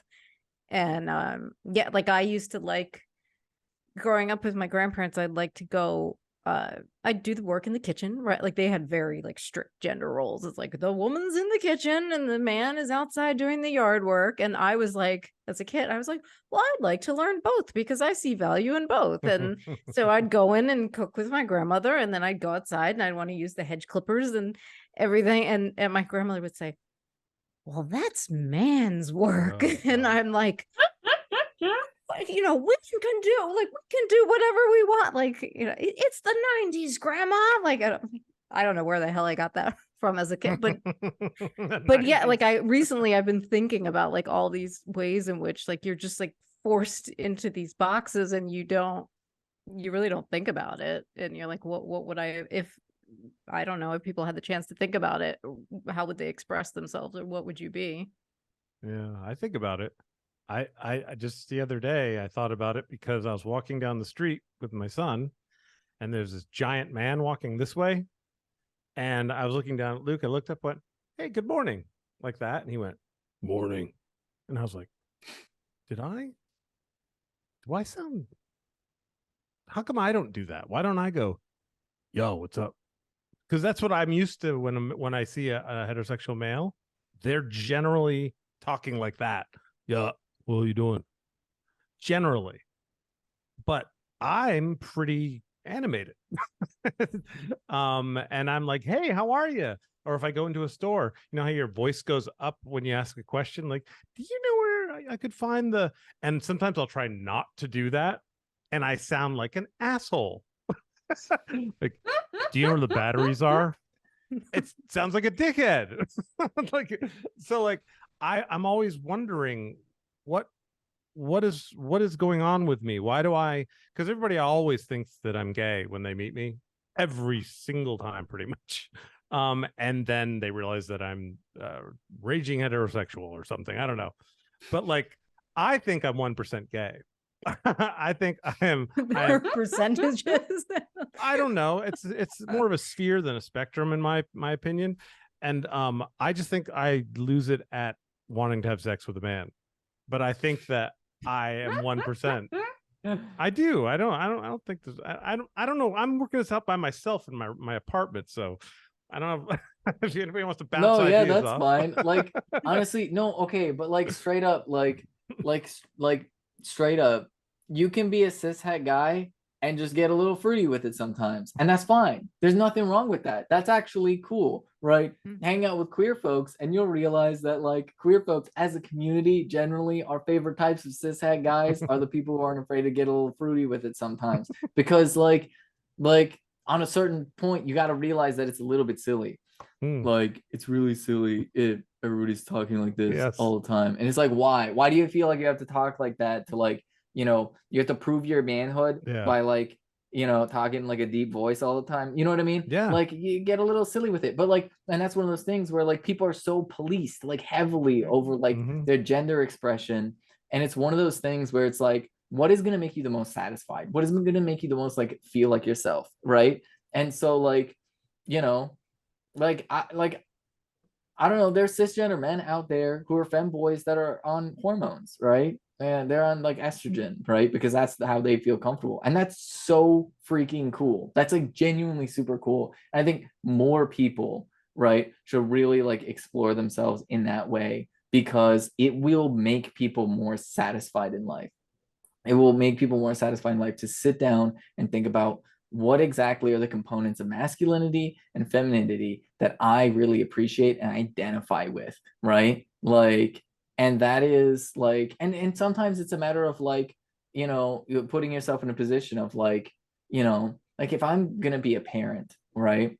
Would I rather like sort of like be a mother, or would I rather be a father, right? And like, so there are some folks out there that like are a mother to their children and a son to their parents, right? And they're like, that's like gender for them, right? There's some people that are both. There's some people that are neither. And like, it's all about what resonates with you, what makes you satisfied, what makes you feel fulfilled, and what makes you feel like you are being recognized, what is giving you the relationship with society that you want to have, right? And that right there, I think, is it's just really cool. It's one of those really cool things about being a trans person that I think a lot of people who are cisgender kind of miss out on. Which is just that moment of like self-reflection, being like, what will make me satisfied with my life? What will make me feel comfortable in my own skin? What will make me feel like myself? In a way that is like, you know, like making my like relationships meaningful, with like not just like intimate relationships, but like the world. Um, you know, and so that's one of those things. It's just, yeah, like that's why I think like it should be like, when like going back to like what brought all this in was like, polyamory versus monogamy, gay, straight, cis, trans, all of these things, like this is not to say being gay or trans is a choice, but it is good if people think of them for themselves to a certain degree as a choice, and allow other people to have the freedom to make whatever choices they want. Because even though we recognize that it's not really a choice, it is good and healthy if everybody in society is like, this is a choice that everybody should be able to make. Because then all of a sudden you are like, okay, maybe I should actively choose for myself, right? Like, I don't know, like sit and ask yourself, like, okay, like if you're a het guy, what is it about relationships that with women that is fulfilling to you? And I guarantee you it is more than just sex, right? I guarantee you it is more than just sex, right? There is something about like femininity that is its own appeal. If you're somebody that's interested in men, right, you sit and think about that for a minute and you're like, okay, what is it about like men that I find appealing or interesting or alluring? Like, what is it? What are the features of masculinity that I like? And then all of a sudden, like, not only do you get a better understanding of yourself, but you get a better understanding of like the types of people that you want to seek out as partners, and maybe even like how to be a better partner to those folks. And then like, and it just all of a sudden, boom, you just have like a lot more meaningful relationships with people. Because like, I don't know, because like, look, the truth of the matter is a lot of people pursue relationships just for sex, like that's it. And like there's nothing wrong with that, just having sex with somebody, right? There's absolutely nothing wrong, like literally have sex, have all the sex you want. Obviously, like if it's consensual and stuff like that, but like, you know a lot of people who follow the script, right, that they're given of like the nuclear family script, go to college, find somebody, marry them, 2.5 children in the suburbs. They just started having sex with somebody in college, called it monogamous relationship, never really thought about it too hard, didn't really ask themselves why they were in the relationship they were. Nothing was super obviously wrong until all of a sudden, you're 37 years old, you've got 2.5 children, and you're like, where did my life savings go? Boy, oh boy, these kids are going to go to college someday, and I can't afford to pay for that. And like, I never really thought about these decisions as I was making them in a meaningful way, and I just kind of slipped into it, and oh dear God, what have I done? Now all of a sudden I like resent my whole family, and then nobody's happy. The kids aren't happy because they can tell, right? Your spouse isn't happy because they can tell, and you're not happy because you're resenting everybody just like everybody else is, and it's not great, right? That's not great. And so like, even just doing that little bit of thought in advance is like, wait, like these are the characteristics, like these are the things that I look for in a partner. That's what I want. Or these are the things that I look for in myself, and that's the type of relationship that I want with the world. Or this is what I'm looking for in terms of my life plan. This is when I want to, like have kids, or like maybe you don't want to have kids, or maybe whatever. Like all of a sudden, instead of following a script and falling into patterns, you're weaving your own tapestry of a unique human being, and that's really cool. And like, That's one of the things that's just really dope. And so, like, I don't know, if you're a cishet person, hang out with queer people and be cool, and you'll probably realize a lot of things about yourself. And even if you realize that what you want is the 2.5 children in the suburbs, you will find that in a way that is more meaningful, because you'll probably be more deliberate in yourself and how you seek that out. And you'll probably be more deliberate in the partners that you choose if that is something that they actually want for themselves. But it requires a lot of self-reflection and communication. And unfortunately, a lot of people who think they're communicating aren't even communicating effectively, because they're not even like doing self-reflection to understand what it is exactly they want or need from their own lives. Like, sorry about this like whole like rant. No, it's I felt bad because I feel like I'm just going, teach me, and then because we're at the 2 hour mark, and I wanted to talk about Starfield and Magic the Gathering, but whatever. You're hungry. I just want to be respectful of your time. I mean, I'm fine. I don't really have like, I literally like, this was my plan for the foreseeable future, but you two both have schedules, and like, I don't know. I'm a silly internet person. That's my job. Right. Well, I just want to know, have you played Starfield? I haven't played Starfield. I'm not gonna lie. It's really hard for me to get into like RPG games. I don't know why, but I just don't have the mental capacity for them anymore. I got really into Baldur's Gate, and then the Carlock bug where she stopped talking to me. Yeah. Just really hurt.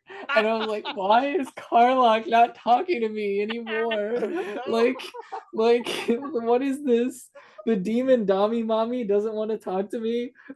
Oh God, no! I've done something horribly wrong, and it, like that glitch broke me. I stopped playing, and I was like, I can't do this anymore, man. I can't do You got this. into This the is story really a lot then. for me. Like, yeah. I know, Rena. I have no idea what's happening right now because I don't know anything about games. It'd be like you're watching my the God. best, like a really great movie, and one of the main characters just doesn't do anything for the rest of the movie, and you're like, what happened? Yeah, it's a glitch. It's terrible. Yeah, it was brutal. That one was, I couldn't recover from that mentally, and it kind of like it killed the game for me a little bit. I'm not a big fan of RPG games in general, but the reason why I like this game is because you get to build your own ship, and it's the best way to build your own ship I've ever seen, and it's just fills my Star Wars itch. Nice. Yeah. Wow. I used to play Magic the Gathering a lot. I haven't in a long time because I don't hang out with people. But I have played it on Steam. Do you ever play it on there? Arena? Like, Yeah. oh yeah, I play Arena all the time. Like, I'm a big like, and I'm getting back into it like hardcore now again. Like, I don't know. I recently started up a Magic the Gathering podcast with my friend Bugs. Yeah, I saw you. 8 hours. Yeah, like it's so fun. Like, I love Magic. Wait, like, explain. Can you tell me what it is? Actually, okay. Is it a card? Jason said it was a card. Is it a card game or a video game? And Rena asked if we could teach her how to play, and I almost died. Oh really? Yeah, like, well, oh no. God. What I said was that like, since I know nothing about this gaming world or any of these things, I was like, I couldn't have a dialogue with anybody about it. But like, I don't know, maybe somebody could, like, we could play a sample game and see how terrible that goes for me. Oh my God. Okay, so Magic the Gathering, I'll give you the really quick like elevator pitch for it. Okay. So picture Pokemon trading card game, which I'm assuming you have loose familiarity with it because you were alive in like the 90s, right? Yeah. And so except for the theory is you are a wizard. You are a wizard in a tower, and you are battling another wizard in a tower, and you have a deck of cards, and that deck of cards is your spell book. And I think right there that all of my cards have been taken from there's me a pack right now. No, these are all like empty like decks that I'm building. Okay, you've got here's a deck, right? You've got a deck of cards, right? And this is your spell book, and you cast these spells at the other player. And so like if you want, I can get more granular, but you can put down little creatures and the creatures fight each other and can attack your opponent to damage their life. Or you can do fancy instant and sorcery spells that do silly things in the moment. Or you can put down enchantments that change the way things in the board work. It's turn-based. Yeah, you take a turn, and they take a turn, and you take a turn, and they take, et cetera, And they might until the have game counters ends. to your spells. Yeah. So So how do you remember? How do you keep track of what's happening? on the If there are all card. these spells and things, like, how do you? I mean, remember it'll what's- all be on the board. Like you'll literally like put something down on the field, and it'll Okay, just so sit there, and it you'll be able stays to there. read all the cards. And like, yeah, some of them stay there, some of them don't. And but the things that don't stay there, the effect doesn't stay there either. So it's just like a temporary thing. Sometimes it can be hard to keep track of what everybody's doing, but you know, What's your favorite like, card? What do you have? You have the most expensive one. Your okay, love. what is my favorite card? Everybody has one. I'll go with my two favorite cards. Like, and I have them both right here because I literally just bought them today. I bought a bunch of copies of them. Like Chaos Wand is really fun. Let's see if it'll focus. Can this focus? It's not gonna focus. Oh no, tragic. Okay. This card, basically what it does is you cast other people's spells, right? You pay for and you go through their deck until you find an instant or sorcery, and then you cast it for free. Very, very fun. Very, very fun. I love playing other people's cards. It's one of my favorite play styles. The other is Sands of Delirium, which, let's see if it'll focus. It's I love the names of them. not gonna focus. Yeah. You pay X and tap it, and the target player puts the top X cards of his or her library into their graveyard. It's a very powerful mill card that I run, not in mill decks, of course, because why would you run a mill card in a mill deck? I run it in my like mono green ramp elf deck where I'm producing ungodly amounts of mana. Wow, I haven't played in a You while. produce 100 mana, you tap this, and you've just won the game. Wow. You've just won the game. And it's a pretty epic way to win when everybody's expecting creatures to fly at them, and all of a sudden you're like, no, you're actually gonna mill 100 cards right now. That sounds OP as hell. Like,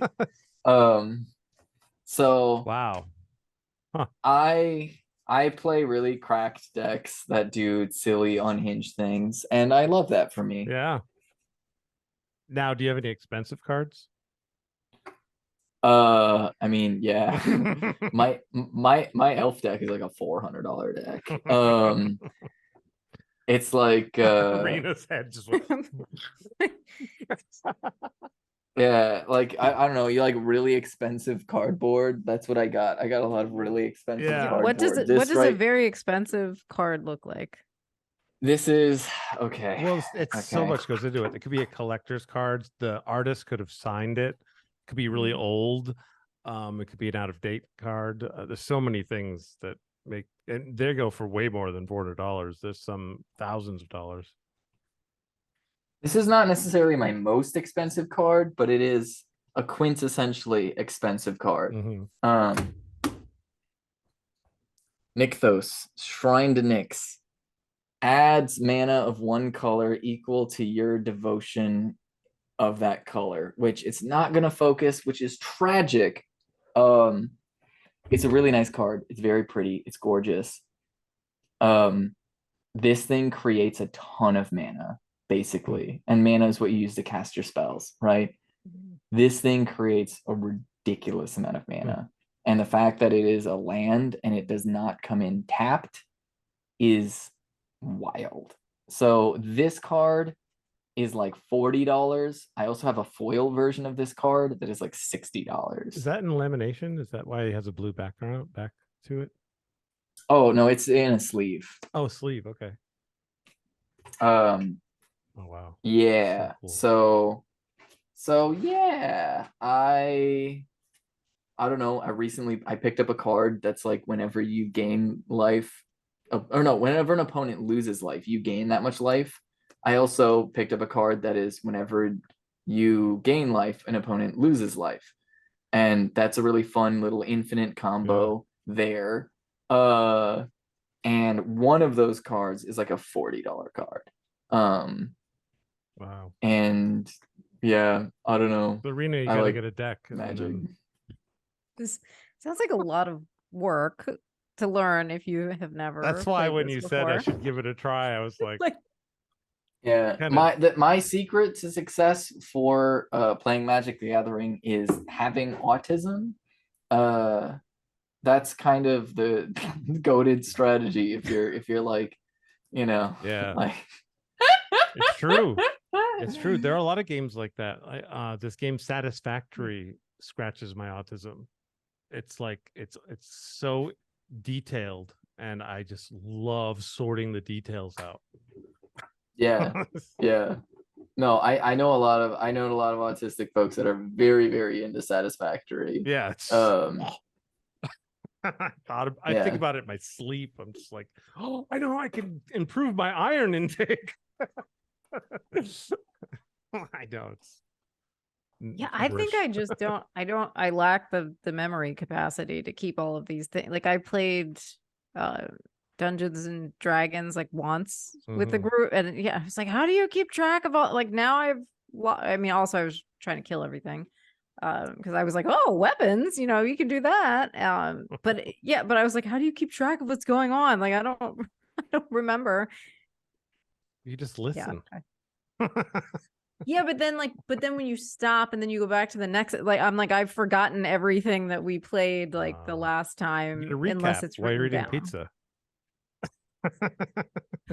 I would have to write it down, basically. That would be wonderful if you were writing it down. Everybody would love you. Yeah, like No, that. literally. That's probably the only way that I could do is like I would have to take notes. You'd be And that person. You'd be the administrator, the DM's helper. well, I mean, otherwise I'd lose the plot of Yeah. everything that was happening. So Oh my god. Okay. Thank you for doing that. Oh, one more thing. Do you ever sing? Me? Yeah, like just in general, not Oh necessarily. yeah, Okay. I'd sing a bunch. Okay. Why? Is it like what voice do you use? Because I mean, I'm a singer, and I know that I change my voice to sing because you have to Yeah. use different vocal cords. Want to sing something? do I want to sing something? I can. I can be a goofball. I mean, I I'm just really, if I curious. wanted to like, if I really wanted to like be silly about it, I would have kept this voice the whole time. And then sung down here.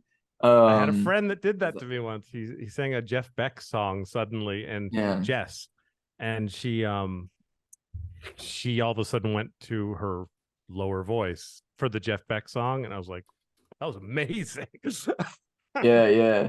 It's fun. Yeah. No, I mean, there's like a few things that I can sing up here, but like I not a ton and not confident enough to do it in like front of like a million people.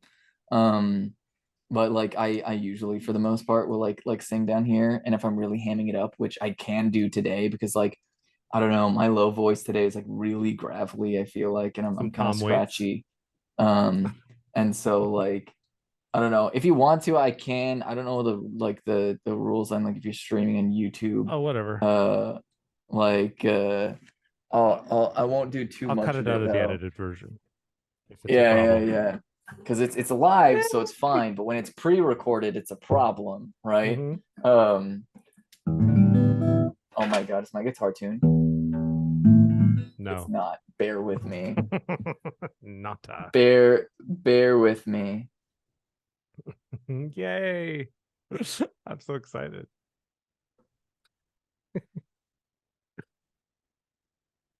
Wait. Bum bum bum bum bum bum bum.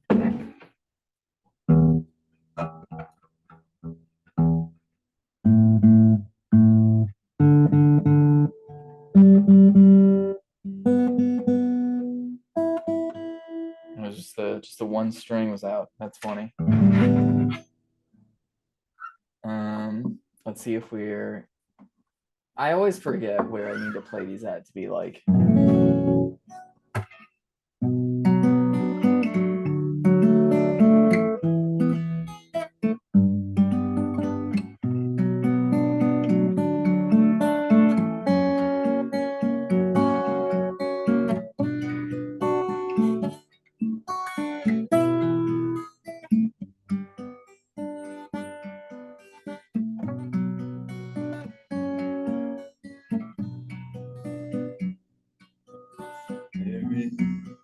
House in New Orleans, a cold rising sun, and it's been the ruin of many a poor boy. And God, I know I'm one.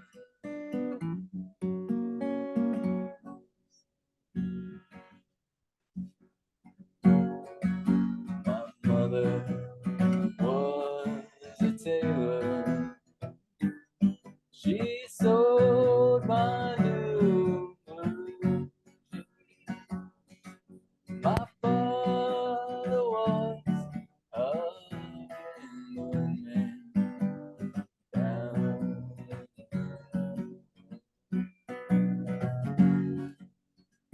I'll do like words.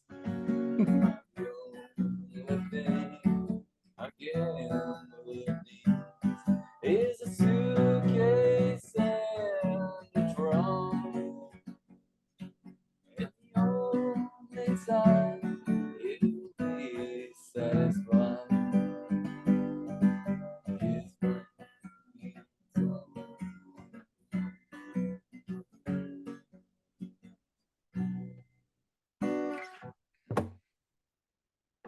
That's awesome.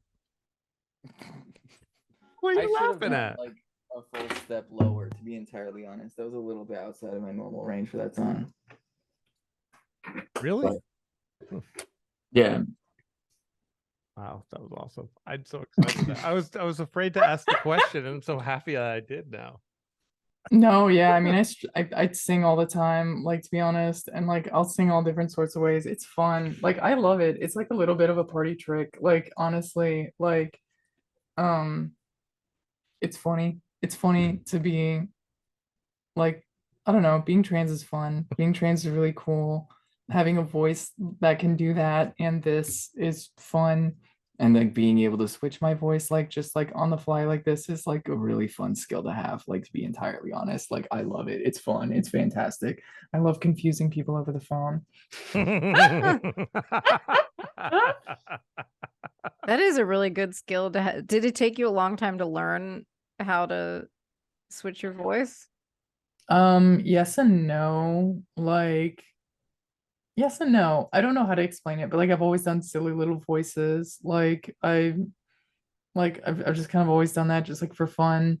And so like it's not really the end of the world to like switch from one to the other because I'm so used to like doing different voices. And like if you wanted to, I could do a 1950s news broadcaster voice and act like I'm announcing the crash of the Hindenburg or something for the first time ever. Oh my goodness gracious, right?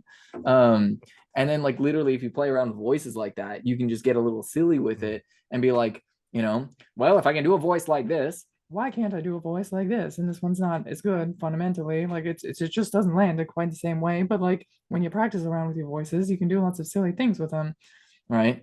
Mhm. You know, like I'm just trying to do like little silly little voices, and it's just like a whole thing. Sometimes you just do it as a bit. It's like really fun. I do this voice a lot when I'm angry and I'm driving because it just feels right. You know, when you're like this guy over here doesn't know how to use a blinker. You know, yeah, and you just feel like you're doing a voice, and you know, sometimes you just want to do it like one way or another, and you know, it's just kind of like really fun and silly about it.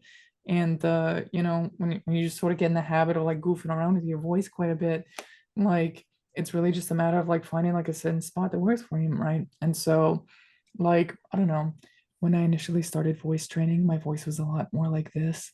It was a little bit more airy and breathy and a little bit lower.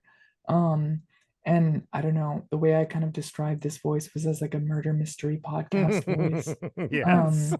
where it's just sort of like, and it's like, and that's when they went into the haunted mansion to try and find like the secret of the curse. And but then it did take me a little bit of work to be able to have like a more normal talking voice that's a little bit less like, Yeah. because I feel like if you start talking to people like this all the time, people are They gonna think like it's a start secret. assuming various things. They're gonna be like, "What are you talking?" Like, it's like a like this is a more intimate sounding voice, right? To like be starting off with, and so you just want to be able to be like a little bit more bubblier and just kind of be loud, right? Because like that's always gonna be the hardest thing is like being able to like project Yeah. your words and like get like a lot of volume out of like a voice that's like different than your normal voice. The other one's a It's falsetto. all That's why you're like now you're actually which one? the Bressie Oh, voice is more of a that one? That's not really like a full falsetto. It's like I oh don't really know how to like exactly Okay. say like what I'm doing here. It's kind of I don't know. You're just sort of like piping air through different. You just have like a different posture, like a different like vocal posture. okay. And I'm like, I mean, fundamentally, like it's the same vocal posture as this. It's just a matter of like where are you talking through? Are you talking through The like diaphragm. the lower parts of your voice and like I don't know. And so you just kind of need to be not afraid to be silly. Mhm. That's kind of like the secret to surviving society as a Yeah. transgender woman. Is to embrace being silly sometimes, because some of the things you're gonna do are just gonna be silly. And like, you know, but like, yeah, I will do like vocal exercises all the time in like the shower to like practice like both my upper and lower register and like Goof around a lot. Just because like, it is like it's you just have to find different positions that your voice can be in. And like where I'm at now, I've been talking, this is the third podcast I've done today. And like I did a show today and I was playing Magic in a loud place. So I've been using my voice like mad. And so like yeah, I'm gonna have like a lot more vocal fry, my voice is drier and stuff like that. But um yeah, no, I mean the question is just like how do you get air through your throat in a way that is just gonna sound the way you want it to? And um I wish I had like better explanation of what I do, but like I'm not about to sit here and give myself the yips over how I do my voice, like just to be real. Like because it's just like I don't really think about it super Yeah. hard. That's kind of the secret is to not think about it super hard and just try silly things and like unironically, like never beating the cat girl allegations. One of my main vocal warm-ups is literally like meowing in a certain like melody just to like find like different points in like my register with this vocal posture because it's just like a really easy way to do that because like different vowels have like different postures that they like to sit from. And so like one of the things that like I'll tell like other trans women from is like start talking from an right? Because if you go right, you're an sort of naturally brings its way up and you just go and then talk through that uh and then like find where to go from there, because like you can still like I can still keep my voice sounding relatively feminine and go down a little bit with it if I want to um and get like a darker like tone from the voice and still be like lower in a register where like if you were to like analyze this right now it would be in like the masculine range, but when you change the way that your voice comes through it sounds like a little bit feminine because like masculinity and femininity in voices is a lot more than just pitch, right? There's also quite literally the secret is timbre, right?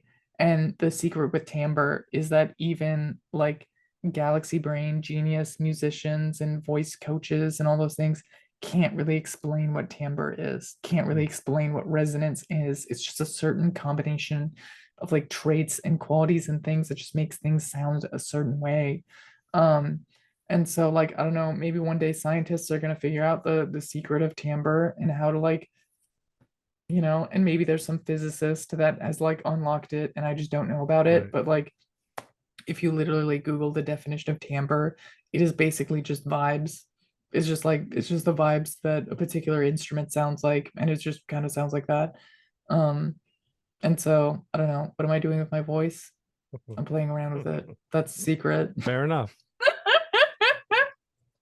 Wow, this was really fun. I'm so excited. Thank you so much for being here. Do you want to promote anything, or do you want to what links would you like me to put in places? Yeah, let's see. What are the big things? Obviously Twitch, Benny.gay. You can pretty much find me anywhere at Benny.gay. And you know, since I mentioned it earlier and we talked about Magic the Gathering, I will pitch like the Magic the Gathering podcast that I am doing with Bugs Matrix, the legendary, amazing human being. It's called My Dad Can Beat Up Your Dad. Is the name of the podcast. It's about Commander. It's a Magic the Gathering thing. If you know what Commander is, then you get it. Like the Commander is the dad, and it's like my dad. If my Commander can beat up your Commander, your dad, right? It's like a whole funny thing. But yeah, My Dad Can Beat Up Your Dad. The podcast on right now it's just on YouTube, but we're gonna be putting it on other places eventually. Okay, I'll write that down or type that in. Yeah, this has been a lot of fun. I love these conversations. We go over all sorts of topics, so come back anytime and we can delve in to these. I love your takes on anthropology, and just like even that whole breakdown was really great. Oh, yeah, I feel like that was there's some good, like, helpful clips for people. Oh yeah. Yeah, this was really Yeah. fun. Thanks for the invite. I appreciate it.